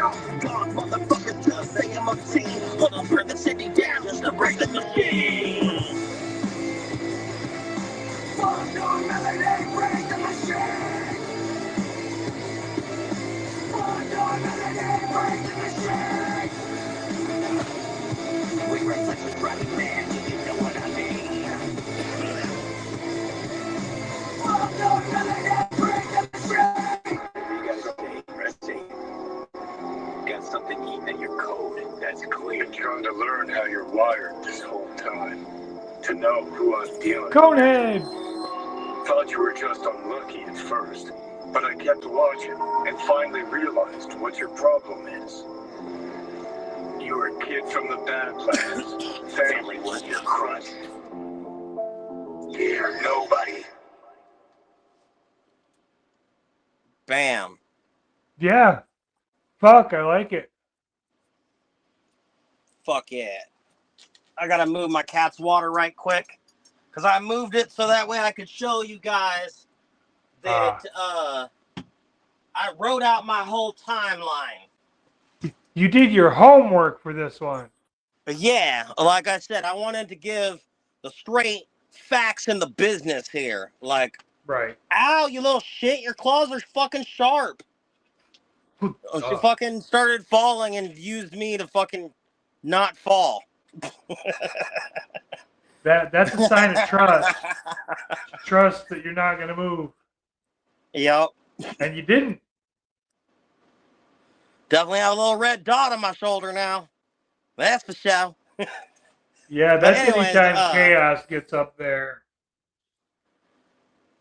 Yeah, like I wanted to I didn't want this to just come off as like my OG music where I was just being angry as fuck and like trying to also sound as wicked as possible. I wanted the vibe to genuinely come off as real anger. You know what I'm saying? Because I really am upset at the state of the world and how fucking normies are just fucking unaware slaves. You know what I'm saying? Toiling away in the fucking matrix. Yeah, that is kind of what it's like. So, I mean, I know, like, realistically, I'm not gonna fucking stab fucking the corporate fucking entity through the heart, you know what I'm saying, with a fucking flagpole, with the American flag, like, burns at the edges slightly, and a fucking eagle fucking caws, and the president's heart, like, squirts out on the other side. Like, there's no revolution in my future where I destroy the government and make everything right. But I can at least fucking express my disdain for it in, you know, a And more a hip few hop other manner. things. Yeah, you know what I'm saying? That's part of my whole thing, you know, the chaotic neutral theme. It's not just a theme, you know, it's me. I'm all over that shit. I see you, baby. Sweet Pea's in the house. She asked where Fame is. He had to go. He's got to work at the crack ass. It's a Thursday. Hey, shit, And maybe we should have done this success earlier, bro. still keeps spitting up. Anyway, what? Maybe Oh, we should have done this earlier. we wouldn't have been able to do it much earlier because he was working. Oh, he had to go back to work? No, he's got to get some sleep so he can get up and go to work. Oh, okay. Yeah, he's got to work at the crack of ass. He's got to. But anyway, what were we? Oh yeah, the whole chaotic neutral thing. I'm all over the place. There's only most people have only heard like 2, 3, maybe 4 things that are out there, singles, or you know if you hear 16 bars on somebody else's track here and there. The Yeah. shit I've got written, the shit I've already performed. I performed in Vegas more than once. A couple of earworm things. It's all over the place. It's not I want to go to necessarily Vegas someday political, super but bad. Vegas is fucking awesome. We love Vegas. Vegas fucking hated us. Fucking, back in the day when I was a little kid, all my favorite Sonic the Hedgehog, like, video game levels were always the Vegas ones, the casino Oh, the ones, you know what casino? I'm saying? Like, Yeah, those were fun. Those were the most fun, really. and, like, the music was always cool, the levels were fun, Yep. and, like, all across them, you could always find, like, the little pinball-type games. Like, mini... Shit, sorry. Like a mini game just in the level. Like those were so fun. Yeah. Obviously, that's why Sonic Pinball exists. You know what I'm saying? Well, that's also, you know, all the hidden shit they put in there for Sonic and Knuckles. Oh yeah. I Fucking love that finding and shit. collecting all the Crack the Chaos fucking Emeralds. top open, plug another game into it. And it wasn't just Sonic games; it was other games too. You just put certain games in there, Oh and it would yeah, have Sonic, secret levels and shit. Sonic 3 became Sonic 3 and Knuckles. Yes. And Yes. that shit was dope. Fucking, It was. I didn't get to play it myself, but there was this one fucking douchebag who back in the day always was easily able to talk me into doing stupid shit. Fucking, but whenever he fucking said it somehow made sense. Like he was like a retarded person with Jedi mind tricks is what it felt like. You know what I'm saying? It's like that episode of American Dad where fucking Steve was doing everything. Let's pack your wound with mud and living bees. Well, yes. when you say it, yeah, exactly that accent, like that. You know what I'm saying? I can't get over that. Yeah, no. Fuck that. Except for, yeah, I don't know. That guy was a douchebag, and I didn't see it immediately, but... People like that just live to see other people's pain. But But I watched him play Sonic 3 and Knuckles. And that dude, another thing that was lame about him is, like, he would play everything with cheats. You know what I'm saying? And it's not just that, like, he would fucking play everything with cheats. He would need someone to watch him play with cheats. I So remember then, if you weren't down to watch, he'd, like, bitch at you until you did. Fuck that. Yeah, I I ended up remember punching that guy in the face at one point. one of the boys' homes I was in, we actually had a Nintendo, and we were allowed certain times to, everybody sit and take turns, whatever, playing one game. And of course, it was a Nintendo-based system, so Super Mario Brothers was the thing. Yeah. And I would wait my turn. Everybody would be scrambling to get in there, and I'm like, all right, I'll just sit back and wait and wait and wait.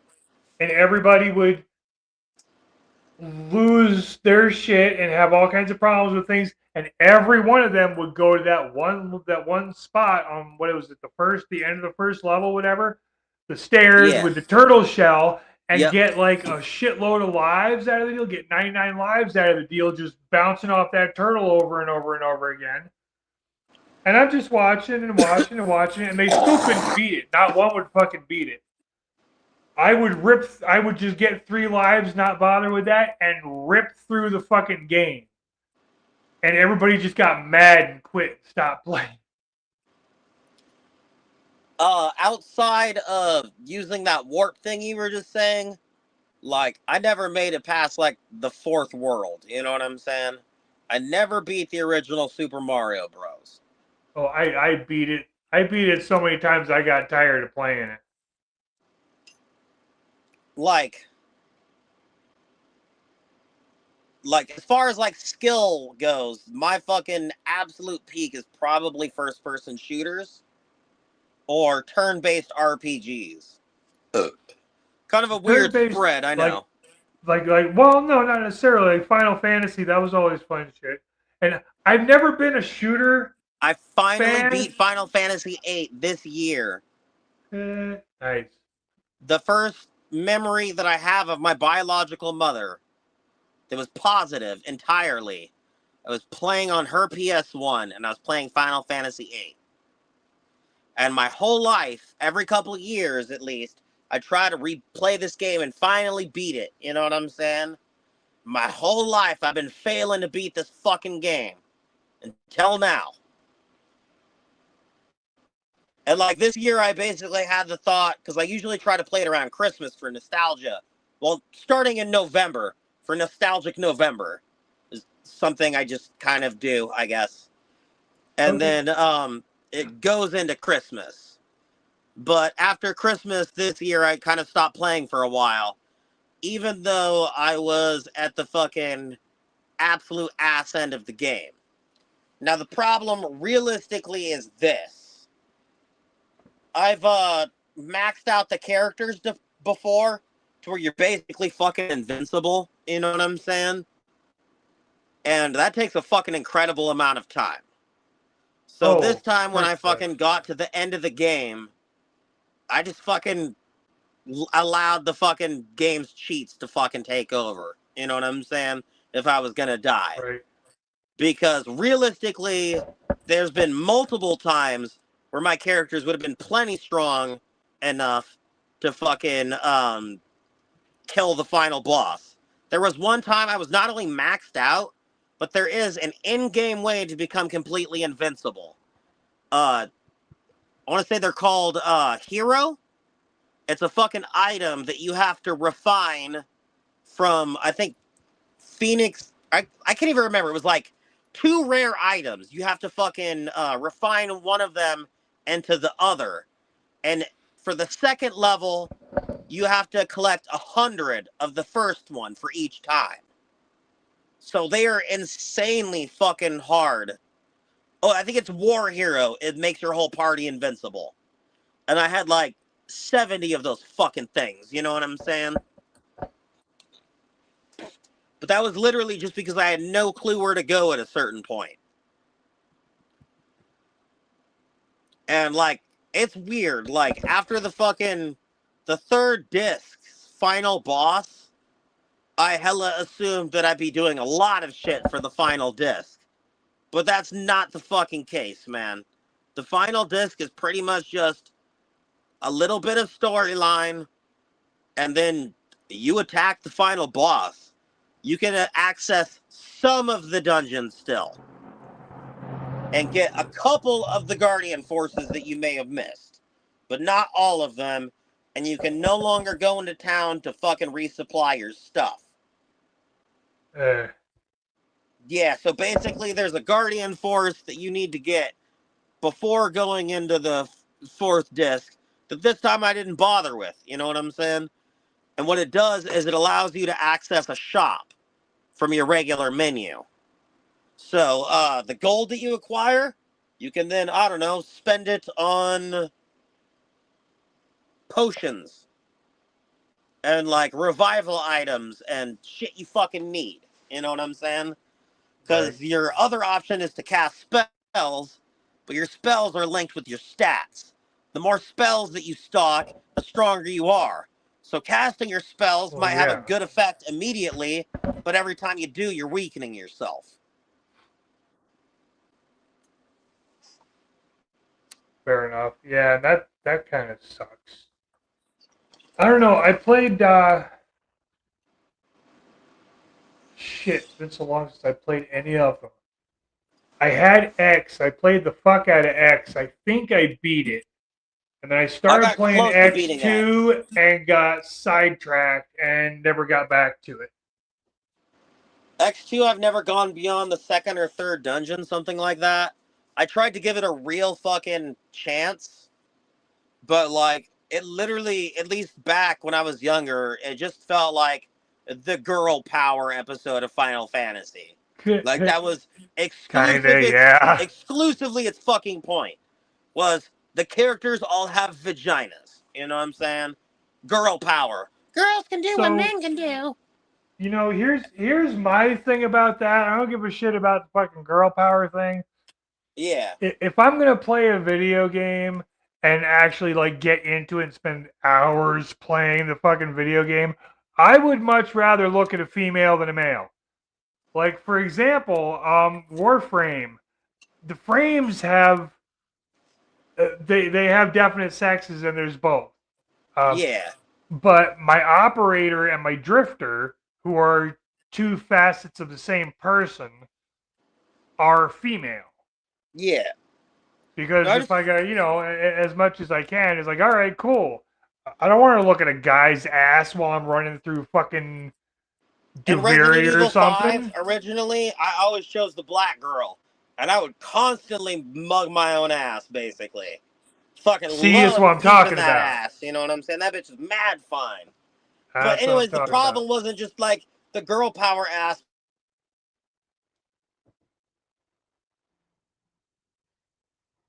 Him disappeared.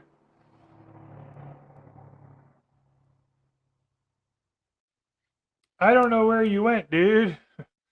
You got a black screen. He's still there, but that's weird. Can anybody else? Can you see him, baby? I don't know. I can't see him. He went black. Not like, ugh. That sounded so horrible. Never mind. Let's try this again. His screen went dark. And he has no longer any sound.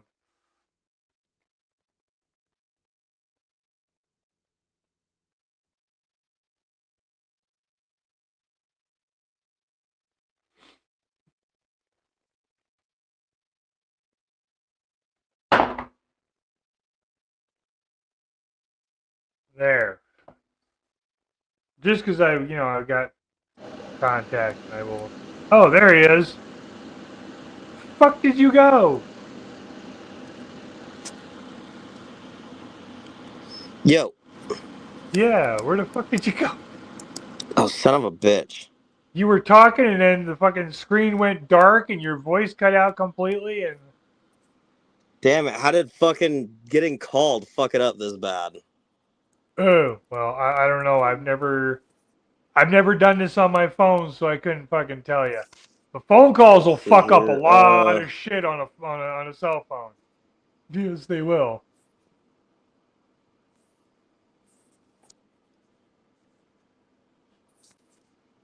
Shit. Okay, I'm gonna.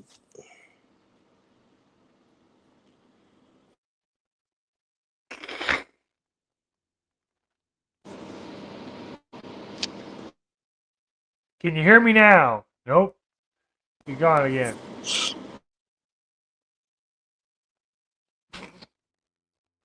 Well.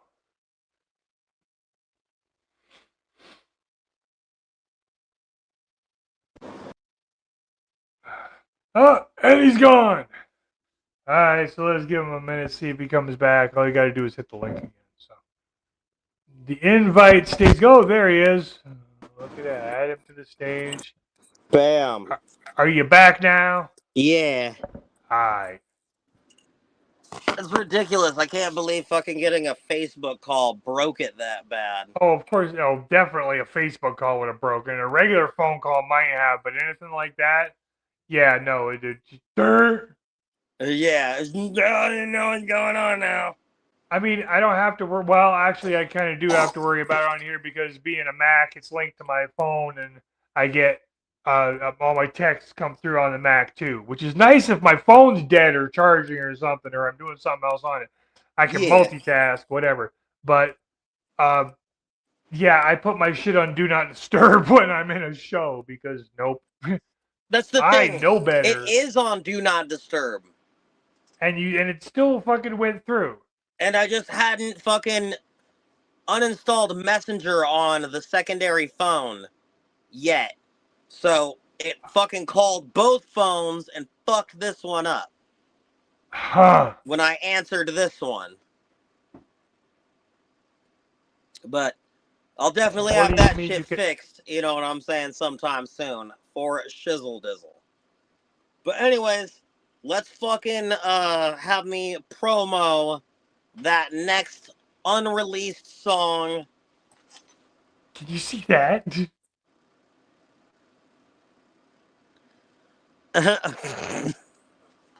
That's my baby. Next unreleased song with the impeccably talented Enoch X Mortis as the feature.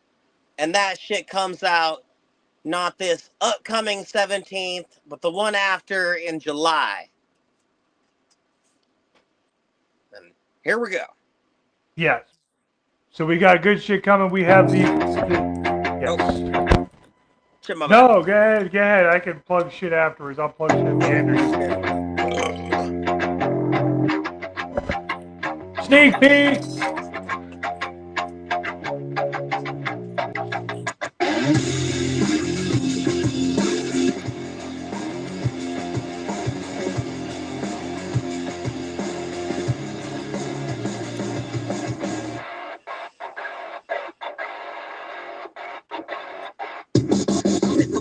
My soul continues to pray. Everything I love is burger taken away. All my colors are gone, 17 shades of gray. And I might end it all by the end of the day. Cause I'm wicked and I'm wild and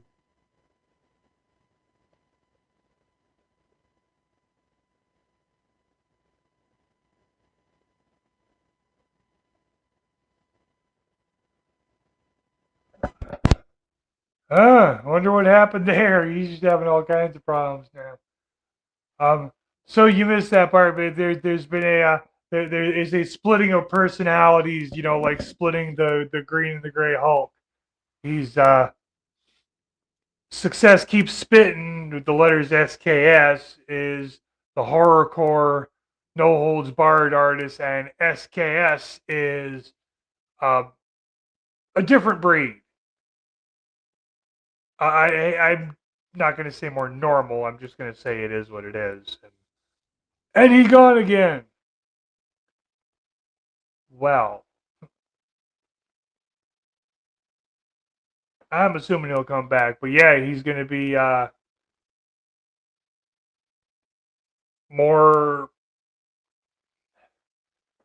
less horrorcore. Let's just go that route. Less horrorcore, no holds barred, screaming dog dick in the middle of a fucking song or some shit like that.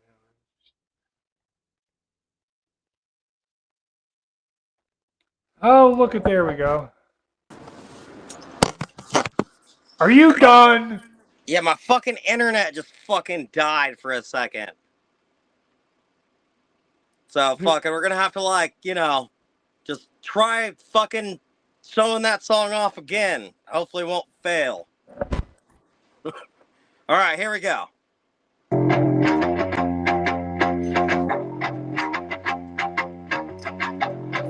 I'm digging the metal beats. I definitely am. July 17th!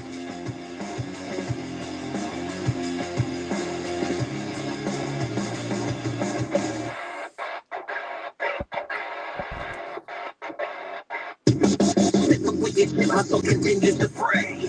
Everything I love is burner taken away. All my colors are gone, 17 shades of gray. And I might end the all by the end of the day. Cause I'm wicked and I'm wild, damn lyrically skilled. But no one gives a fuck with all I got, no sex appeal. So I'm pushed to the back till I'm losing my mind. I'm running out of time and I feel a little light. My world's burning all around, I'll tell you I'm fine though. I'm fucked up, insecure, to try to get emotional.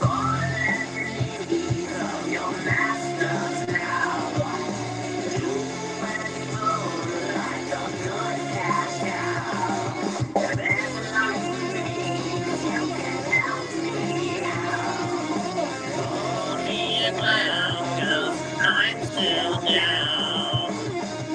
Machine, manufacture dreams, the industry, the seeds, you're never truly free. Focus, can't you see the dickens rolling? Open up your eyes and tell me that you don't know this. Rock stars, pop stars, all of that bullshit designed to keep your mind blindfolded and hopeless. Love me or hate me, to me don't matter. Break from your shackles, rise up to the master. Black magic, capture souls they are after. At the crossroads alone, looking for answers. Your master now. Like a good cat. There's like me. You can help me out. I'm still down. All underneath your masters now. Do as you do, like a good cash cow. There's like me, you can help me out. Call me a clown, 'cause I'm still down. Yeah. Fuck yeah. So that's SKS and Enoch X Mortis together run a song. That's Hippity fucking hoppity, awesome. the Fizzlenuck up. Fuck yeah. So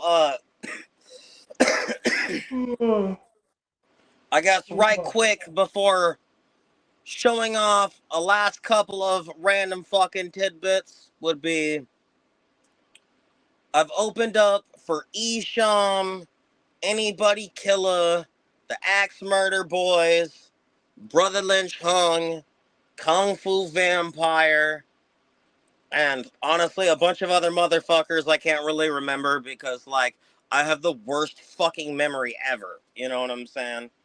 But, like, I feel that. I've done a lot of fucking shows, but those were the main ones that, like, I think maybe I did a Boondocks or someone else. Like, I feel like there's another important one I'm not remembering. I don't think it actually is Boondocks, but anyways, I've definitely opened up for a lot of motherfuckers, you know what I'm saying? That's awesome. And I've been consistently a part of the Juggalo community and actively a part with my music for just about 17 years. You know what I'm saying? That's no small feat, you know. This is, even in the underground, this fucking industry would chew you up and spit you the fuck out. Oh yeah. So as soon as I became an adult, it's what I wanted. You know what I'm saying? And I've been slowly I want to be a inching rock towards that star when I grow goal up. my whole life. You know what I'm saying? Well, your whole life has led up to this point. So Yeah. So there's and a pretty apparently good having a cone chance head. Yeah, she is present. Conehead kitty. Yeah, as soon as she popped through the fucking cat hole behind me, I closed it back up so that way I could let everyone get a glimpse of my precious beast. Oh yeah, Who she's a I pretty feel like girl. is definitely more lively. So last night she snarfled around in her litter box a little bit more than was good because she's wearing the cone and the cone has Velcro and the fucking particles of litter get fucking stuck in the patches. So I have a Uh-huh. homie in here and I was like, yo, just kind of like stay within arm's reach and make sure she doesn't scratch herself while I go fucking clean her fucking cone real quick. Right. And while I was doing that, she got squirrely and clawed at herself and Of removed her course you did. scab. But the last bit of matting that I wasn't able to get got loosened enough to where I could fit a pair of scissors underneath it and cut it in half. From there, it was Oh, basically just unwrapping a gift. You know what I'm saying? right. And then I cut the fucking other sides of it. And like, as much as I've cleaned everything, like, that still was basically like a dreadlock filled with pus. You know what I'm saying? So, it honestly seems like she did more healing overnight now that there's no matted dreadlocks with pus in them around her wound It makes sense. than the last 3 days. You know what I'm saying? I mean, healing from something like that's gonna take a minute anyway. And they say fucking once there isn't an actual problem anymore, like you cleaned it and it's not infected, it's not weeping and all that bullshit, can take up to 2 weeks. Yeah. So I mean, we're going through an experience still. You know what I'm saying? I think honestly tonight and maybe the night after and the night after that, absolute tops. And I think she'll be completely through all of her antibiotics as well. Okay. I'm sure that's helping. Yeah. She is growing less and less fond of it every day though. Because I have Oh, to I'm pin her sure. down and then pry her mouth open and then stuff a syringe in it and then shoot random liquid into her throat hole. Yeah, nobody likes that. Yeah. Like, as nice as I I can mean, possibly be, like, she's not going okay, I to like can't say that. nobody likes that. There are a lot of women that do that shit regularly and enjoy Fair enough. it. Fair enough. And guys too. I shouldn't just single out women. There's a lot of people out there who do it regularly and enjoy But, the fuck like, out of it. them, like, they are openly communicating with someone in the same language. They know what's about to happen and they're cool with it. My cat is Right. just like, my dad Like, is grabbing me up and no. shoving shit in Yeah. my mouth. No, yeah, no, that's nope.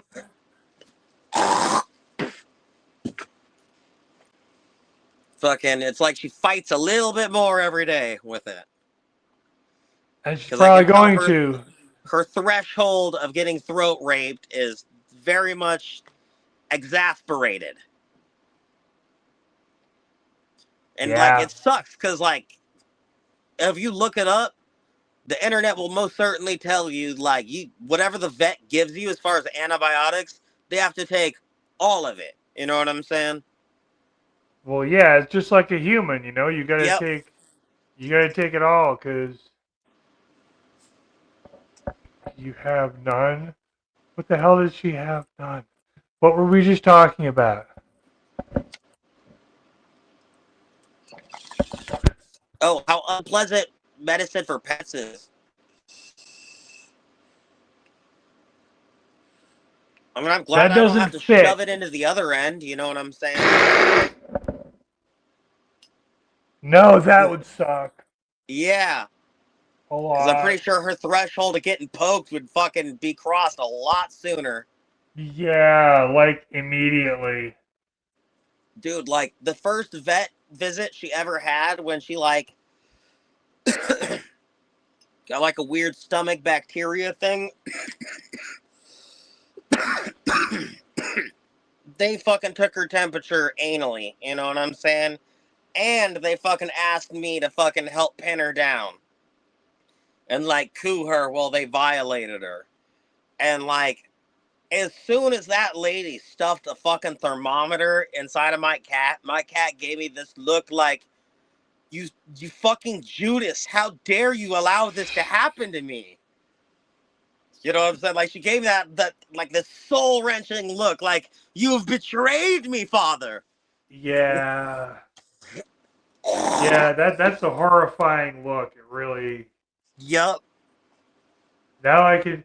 Okay, now I can tell you what she was talking about. She was talking about her threshold for getting throat rape.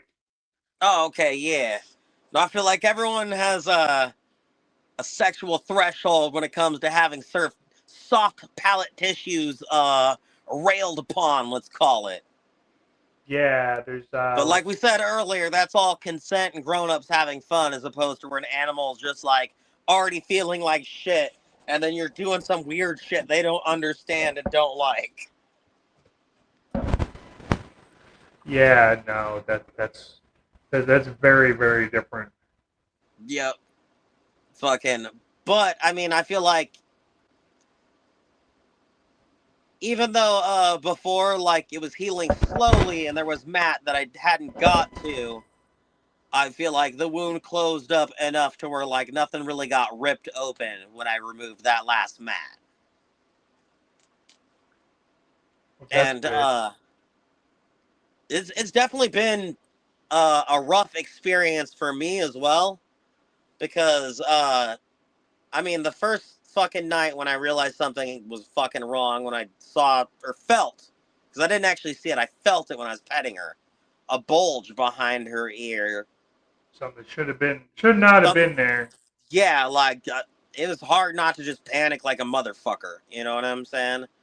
And I think I ended up getting a veterinary appointment within 3 days. I think it was the third day that I knew something was wrong, that we went to the vet, and like, they basically immediately thought there was something wrong with her ears or something wrong with her teeth, and checked both of those things, and got the commentary that she has beautiful ears and teeth. And there's absolutely nothing wrong going on there. But then on closer examination, it looked like it's a pretty good chance fucking her and Stripes got testy with each other when I wasn't awake and in the room, and she got bit. And he has a foul, roadkill ass mouth filled with bacteria. So, you know what I'm saying? Her shit got infected. And I only noticed it, there was a problem when it swole up. You know what I'm saying? Right. So I've still been like feeding him and watering him and shit. And like, I think he's out there on the front porch of mine essentially. But he has not been sleeping in my area since I brought her back from the vet. And not because I'm mad at him, but because he is a straight up bacteria factory. You know what I'm saying? That motherfucker is gross. Yeah. And like, I fucking love him and I feel bad, but I fucking need her to actually heal before I let them interact again. And even at that you're point, not wrong. since I've gotten, it's been a couple of weeks since she's fucking done any, let's call it piss crimes, you know what I'm saying? So I feel like it would be super easy, just let her sleep in my room and then have Stripes sleep in here when he comes over. Because even when I'm just hanging out in my room, I'm always still coming in here to use the bowl or the dab rig. Or to fucking make food. You know what I'm saying? Because the other half of this fucking shit, it's like kick it space. And then it's like kitchen, entertainment, cat shit area. It's like a tiny house up in this bitch. Right. But I feel like as an adult over their 30s, like, living in a singular room, even with half of my shit getting tossed out and stolen in different things, I still have too much shit for just one room. Like, honestly, I got too much shit for 2 rooms. You know what I'm saying? Uh-huh. Fucking, Oh, and... sorry. Oh, no, I you're do good, man. understand. I understand completely. We've got shit all over the place here, and we still have a storage unit full of shit back in Vermont. So, yeah. So, yeah, fucking, all right, I guess from there, see if I can spit, some random shit for you. Absolute fucking treat. Just me Alright. fucking doing the hip hop thing over fucking a beat. Cool. Give me a second. I'm like retarded and stuff though.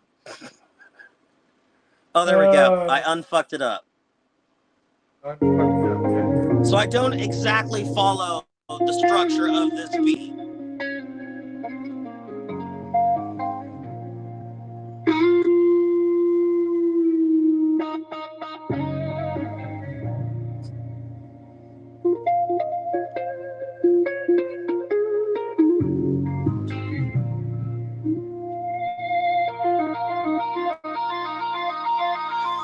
Smoking this weed to forget my past. Drying my eyes when raising my glass. Trying my hardest to not look back. Life's fucked up like my hot cats on back. Even though I lost again. Too depressed, I got to win. Feeling like I lack oxygen. Guess the loser's all I've been. All I know that the future holds, there'll be more pain on down that road. The game of life can't be played twice. And when I think back, I wasted mine. Wasted time, written lines. Shots I take with taste of lime. When they ask, I say that I'm feeling. Find out that my mind, my life is fucked. I can feel the flames all around, but I cannot change. Dirty clothes and I'm looking strange. What can I say? I am in pain. Drinking beer out the stubby bottle. We don't die, be the only motto. Getting crunk, still feeling hollow. Life is tonight, so fuck tomorrow. Take that shot, take that dab, take that key sprinkle on grass. So alone, but fuck my past. My soul is the thing I'll always have. Hit that highway, switching lanes. Metaphors for my life stay.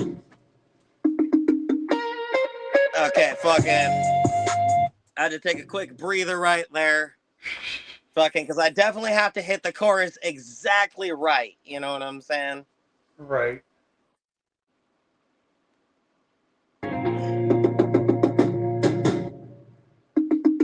Here we go again. I'll walk a razor's edge.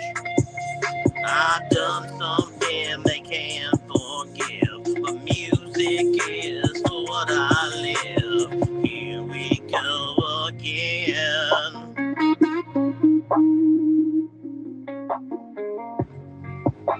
And then like basically a cunt hair-ish after I say here we go again the second time, it's gonna basically loop back. I'm gonna have the beat repeat, you know what I'm saying? Leading up until the point. Right. And then this is the second verse.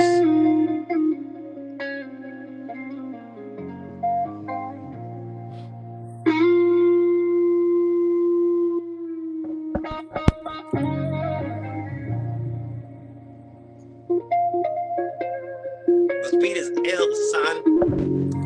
I fox with it.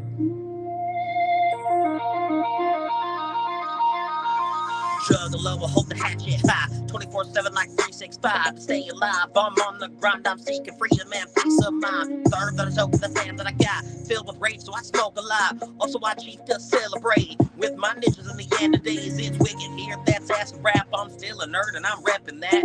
Rips that I take fat bastards that. This bone right here, I'm tapping that.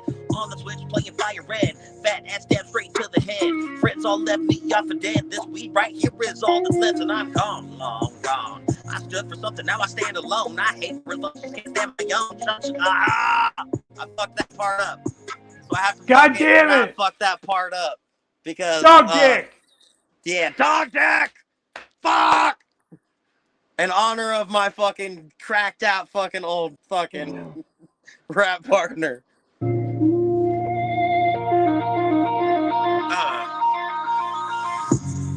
Larski, do feudal. Okay, so I'm just gonna fucking start where I started fucking it up, man. Alright, so.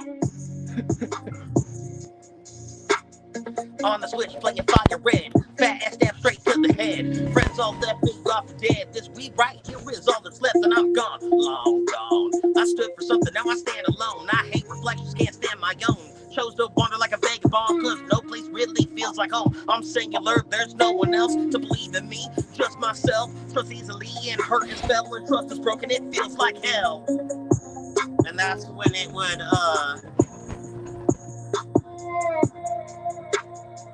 once again have a small little break in between the verse and the chorus like before, and then would go back to the here we go again. Right. You know what I'm saying? Makes sense. But essentially, the song's like 2 minutes long, and I probably rap over, like, including the chorus, like 80% of it. There's like some cool breakdown shit at the end that I'm probably gonna, I guess, you know what, fuck it, I'll let it play right quick. I'll fucking just go right to the end and let the section I'm talking about play. I'm probably gonna just, like, maybe say some real shit, or, I don't know, maybe do some more emotional bullshit, I don't know yet. I haven't figured it out.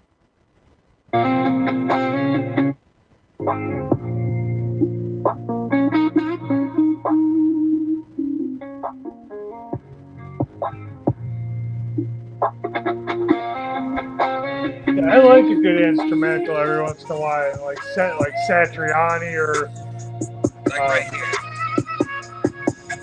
yeah.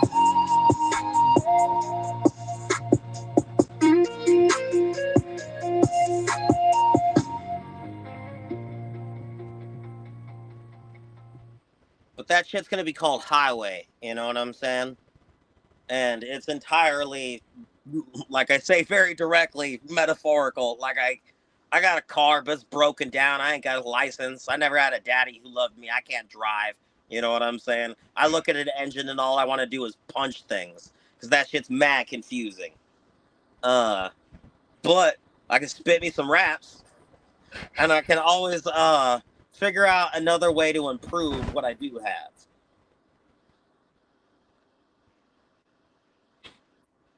And then, let's see if there's anything else I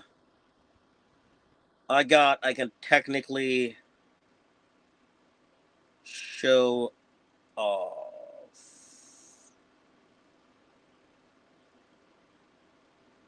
Okay,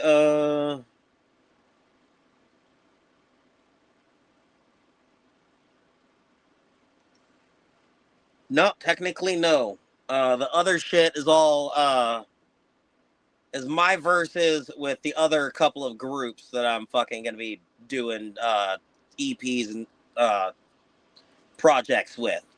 Because Right. basically, I remember back in the day, Brother Lynch Hung did a thing where, like, he would fucking do a CD here and there with a bunch of different artists. And, like, I was like, man, there should be, like, a juggalo who fucking does that. And now it's basically Blazy Dead Homie. But I still want to do that shit. Oh yeah, absolutely. I like working with other people. You Me know, I too. got a few tracks that work better by myself, but I love working with other people. And so, I guess one of the other things I didn't cover, in my whole fucking hour and a half fucking long spiel about my history, and specifically recent times, was, over the last, like, 3 years, one of the things I still have been doing has been practicing singing. You know what I'm saying? So, I've noticed that you've been doing that more and more. yeah. Because at one point, like, part of what allowed me to stay in the shitty relationship I was in for as long as I did was because I couldn't sing. You know what I'm saying? So if I fucking needed a singing chorus, like, it definitely made sense for, like, the one person I knew that was really good at it, but I also just so happened to be having sex with, to fucking do that chorus rather than me trying to do the chorus and fucking it up. You know what I'm saying? Fair enough. So I tried a little bit of singing on the Dreamer album, but realistically, a lot of that shit had to get auto-tuned up and like just wasn't that good. You know what I'm saying? Because like I wasn't actively practicing singing at that point. Just, screaming back and forth with my ex. So I wrote the lyrics, but then I didn't really practice them because if I practiced too many times, she'd get annoyed by that. And I'm like, now I'll fucking practice the fucking storm if I fucking need to. You know what I'm saying? I'll fucking sit here for an hour straight fucking doing the same thing over and fucking over and over. Well, yeah. I feel like for the offspring of a fucking meth head and a drunk, or a drunken meth head and a fucking drunk, I should say, feel like my brain equipment kind of sucks. My memory is fucking terrible. It feels like when I see other people memorize shit, it does not seem that difficult to them. You know what I'm saying? It feels like I definitely struggle to memorize shit, though. Sometimes I do, sometimes I don't. It depends. And I need to start practicing and getting ready for fucking Gorefest, speaking of. Yeah. We definitely need to fucking hammer out some city to city shit. Yes. Yeah, so I got one track partially written out. I got a beat kind of half-assed in my head. I got, if I can nail him down for a minute, I got somebody who I'm sure would be happy to throw some guitar on there, and we can go that direction. Because I definitely also, for each one of these projects, I want to have a fucking, like, stoner fucking song. You know what I'm saying? Whatever that means to each fucking group is gonna be fucking slightly different. But, like, I feel like, for me, that's, for the most part, me keeping it real. I mean, think about the only thing I've been doing since I've been fucking talking here. It's been fucking talking and also fucking loading my bong and taking dabs and shit. I fucking bust raps, jerk off, watch anime, and fucking smoke weed. Like whenever I'm not doing those things, but also eating and shitting, let's call it. Well, actually, hold up. I have smoked while I've shat and eat at different times of my life, though. To be clear. Honestly, if you live in your own house, like, I definitely like to have a pipe I just leave in the bathroom. You know what I'm saying? Like, if I'm gonna have to, like, be sitting in there struggling in a fucking life or death fucking grudge match with my asshole, I might as well get to, like, smoke some weed and have that at least not suck some. Yeah, but, and some people just like that. I had one of the boys' homes I was in the transitional living unit because I was almost 18. I was getting ready to hit the streets anyway. And what it was there were 4 rooms, 2 beds each, 2 on either side of the house. It was like a suite, though, because each one was separated by a bathroom. You had to share a bathroom with the other room on that side of the house. And one of the guys in the other room, he would go in the bathroom to smoke. Smoke stick, because we obviously were not allowed to smoke and whatever there. And we would join in, we would go in there, and everybody would smoke in the fucking bathroom. But he started out doing it by himself, and he would, sit on the toilet, like he was taking a shit in case one of the house parents came through. Oh. And so he could actually tell them, look, I'm on the shitter, But that it got so he did it so much that every time he smoked a cigarette, he had to take a shit. Fucking, if you smoke a cigarette while you are actually taking a shit, it will make that shit much easier to take, I promise. Weed makes Maybe it it'll easier definitely to make it relax smell and better. stuff, you know what I'm saying? So maybe your muscles might tense up a little bit less, but it's mainly just to make your mind Maybe. wander less and like not be like, ah, fuck, this blows. I'm just sitting here doing nothing. I'm never just doing Fucking- nothing. I usually have my phone in my hand.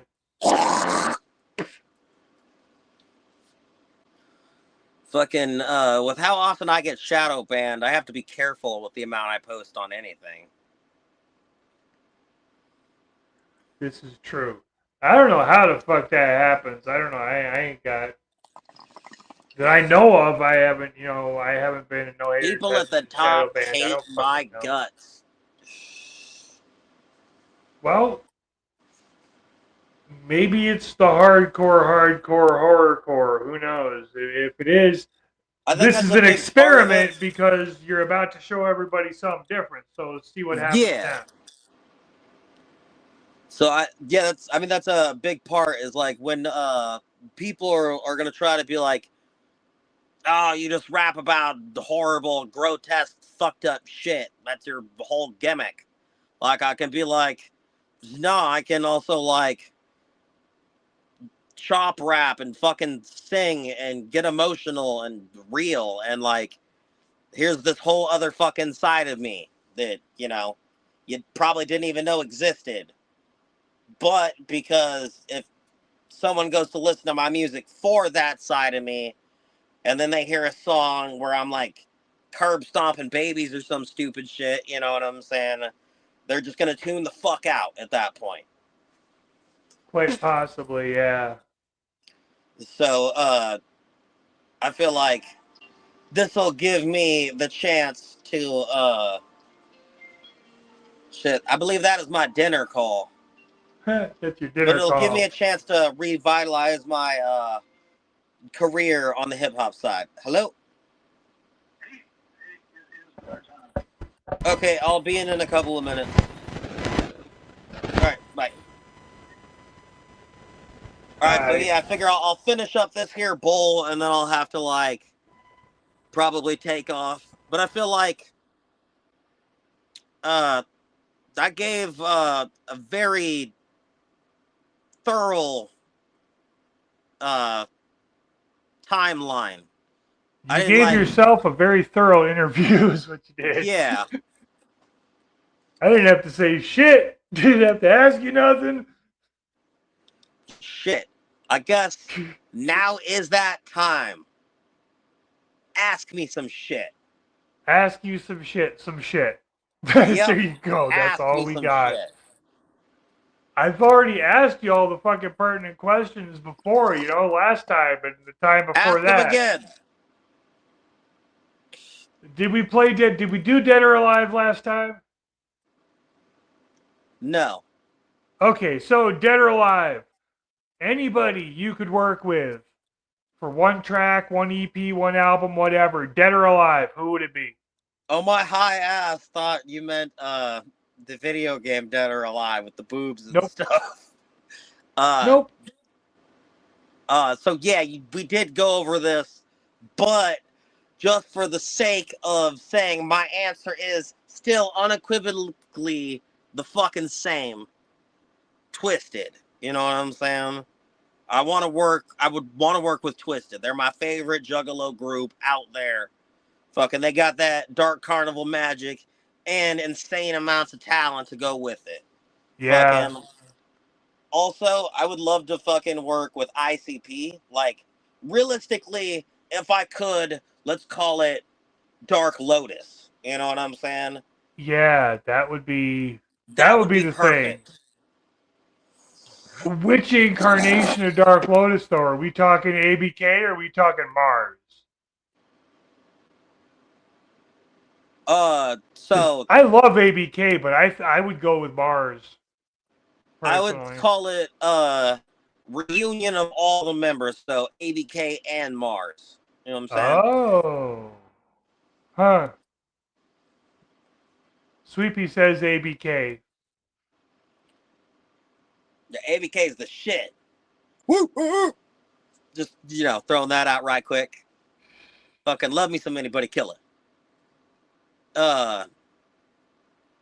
Oh man, so there was definitely a time at the first gathering I went to, 2019, where I forgot my fucking shoes at the campsite, and I briefly bumped into ABK and Big Hoodoo, and I'm like, "You guys want a match?" And they're like, "Yeah, we're gonna be up at that tent," and pointed.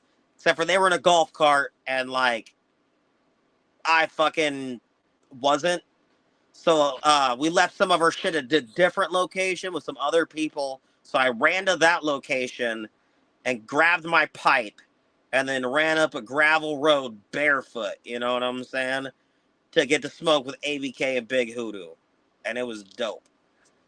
Oh yeah, fucking right. I've also got to fucking smoke with ABK and Blazy Dead Homie at the same time. And I think that's the list. You know what I'm saying? Smoked with ABK more than anyone else. Maybe Isham. I can't remember. It's a better list than mine. Yeah. With I was with one of my exes when I went to, it was the head-to-head tour.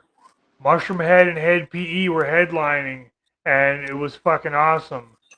Jared I Gomes was is the taking shit. You know what I'm saying? her 16-year-old son. He was 16 then. Was with us. It was his first concert. Yeah. We went. She disappeared. I thought she was just going to the bathroom or something. But I took him to get signatures. He went and we got to talk to Waylon for a minute. That was fucking cool. Yeah. And then we meet back up with her in the middle of the bar, and she's like, "You're never gonna believe this." I went, "Why?"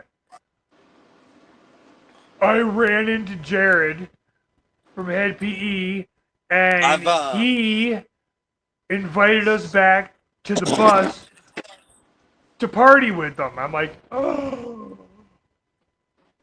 we have a 16-year-old with us. I got to chop it up with one outside of a show. But you know what? He was pissed off because someone had stolen the blunt off the bumper of his tour bus. But then we just kind of talked, and he had pointed out that he had gotten, I want to say it was about here-ish. It's like, it was one of my only blank spots on my body, but I needed to get a hatchet man. And Jared Gnomes is a motherfucking juggalo and a down-to-earth motherfucker. He is absolutely the shit.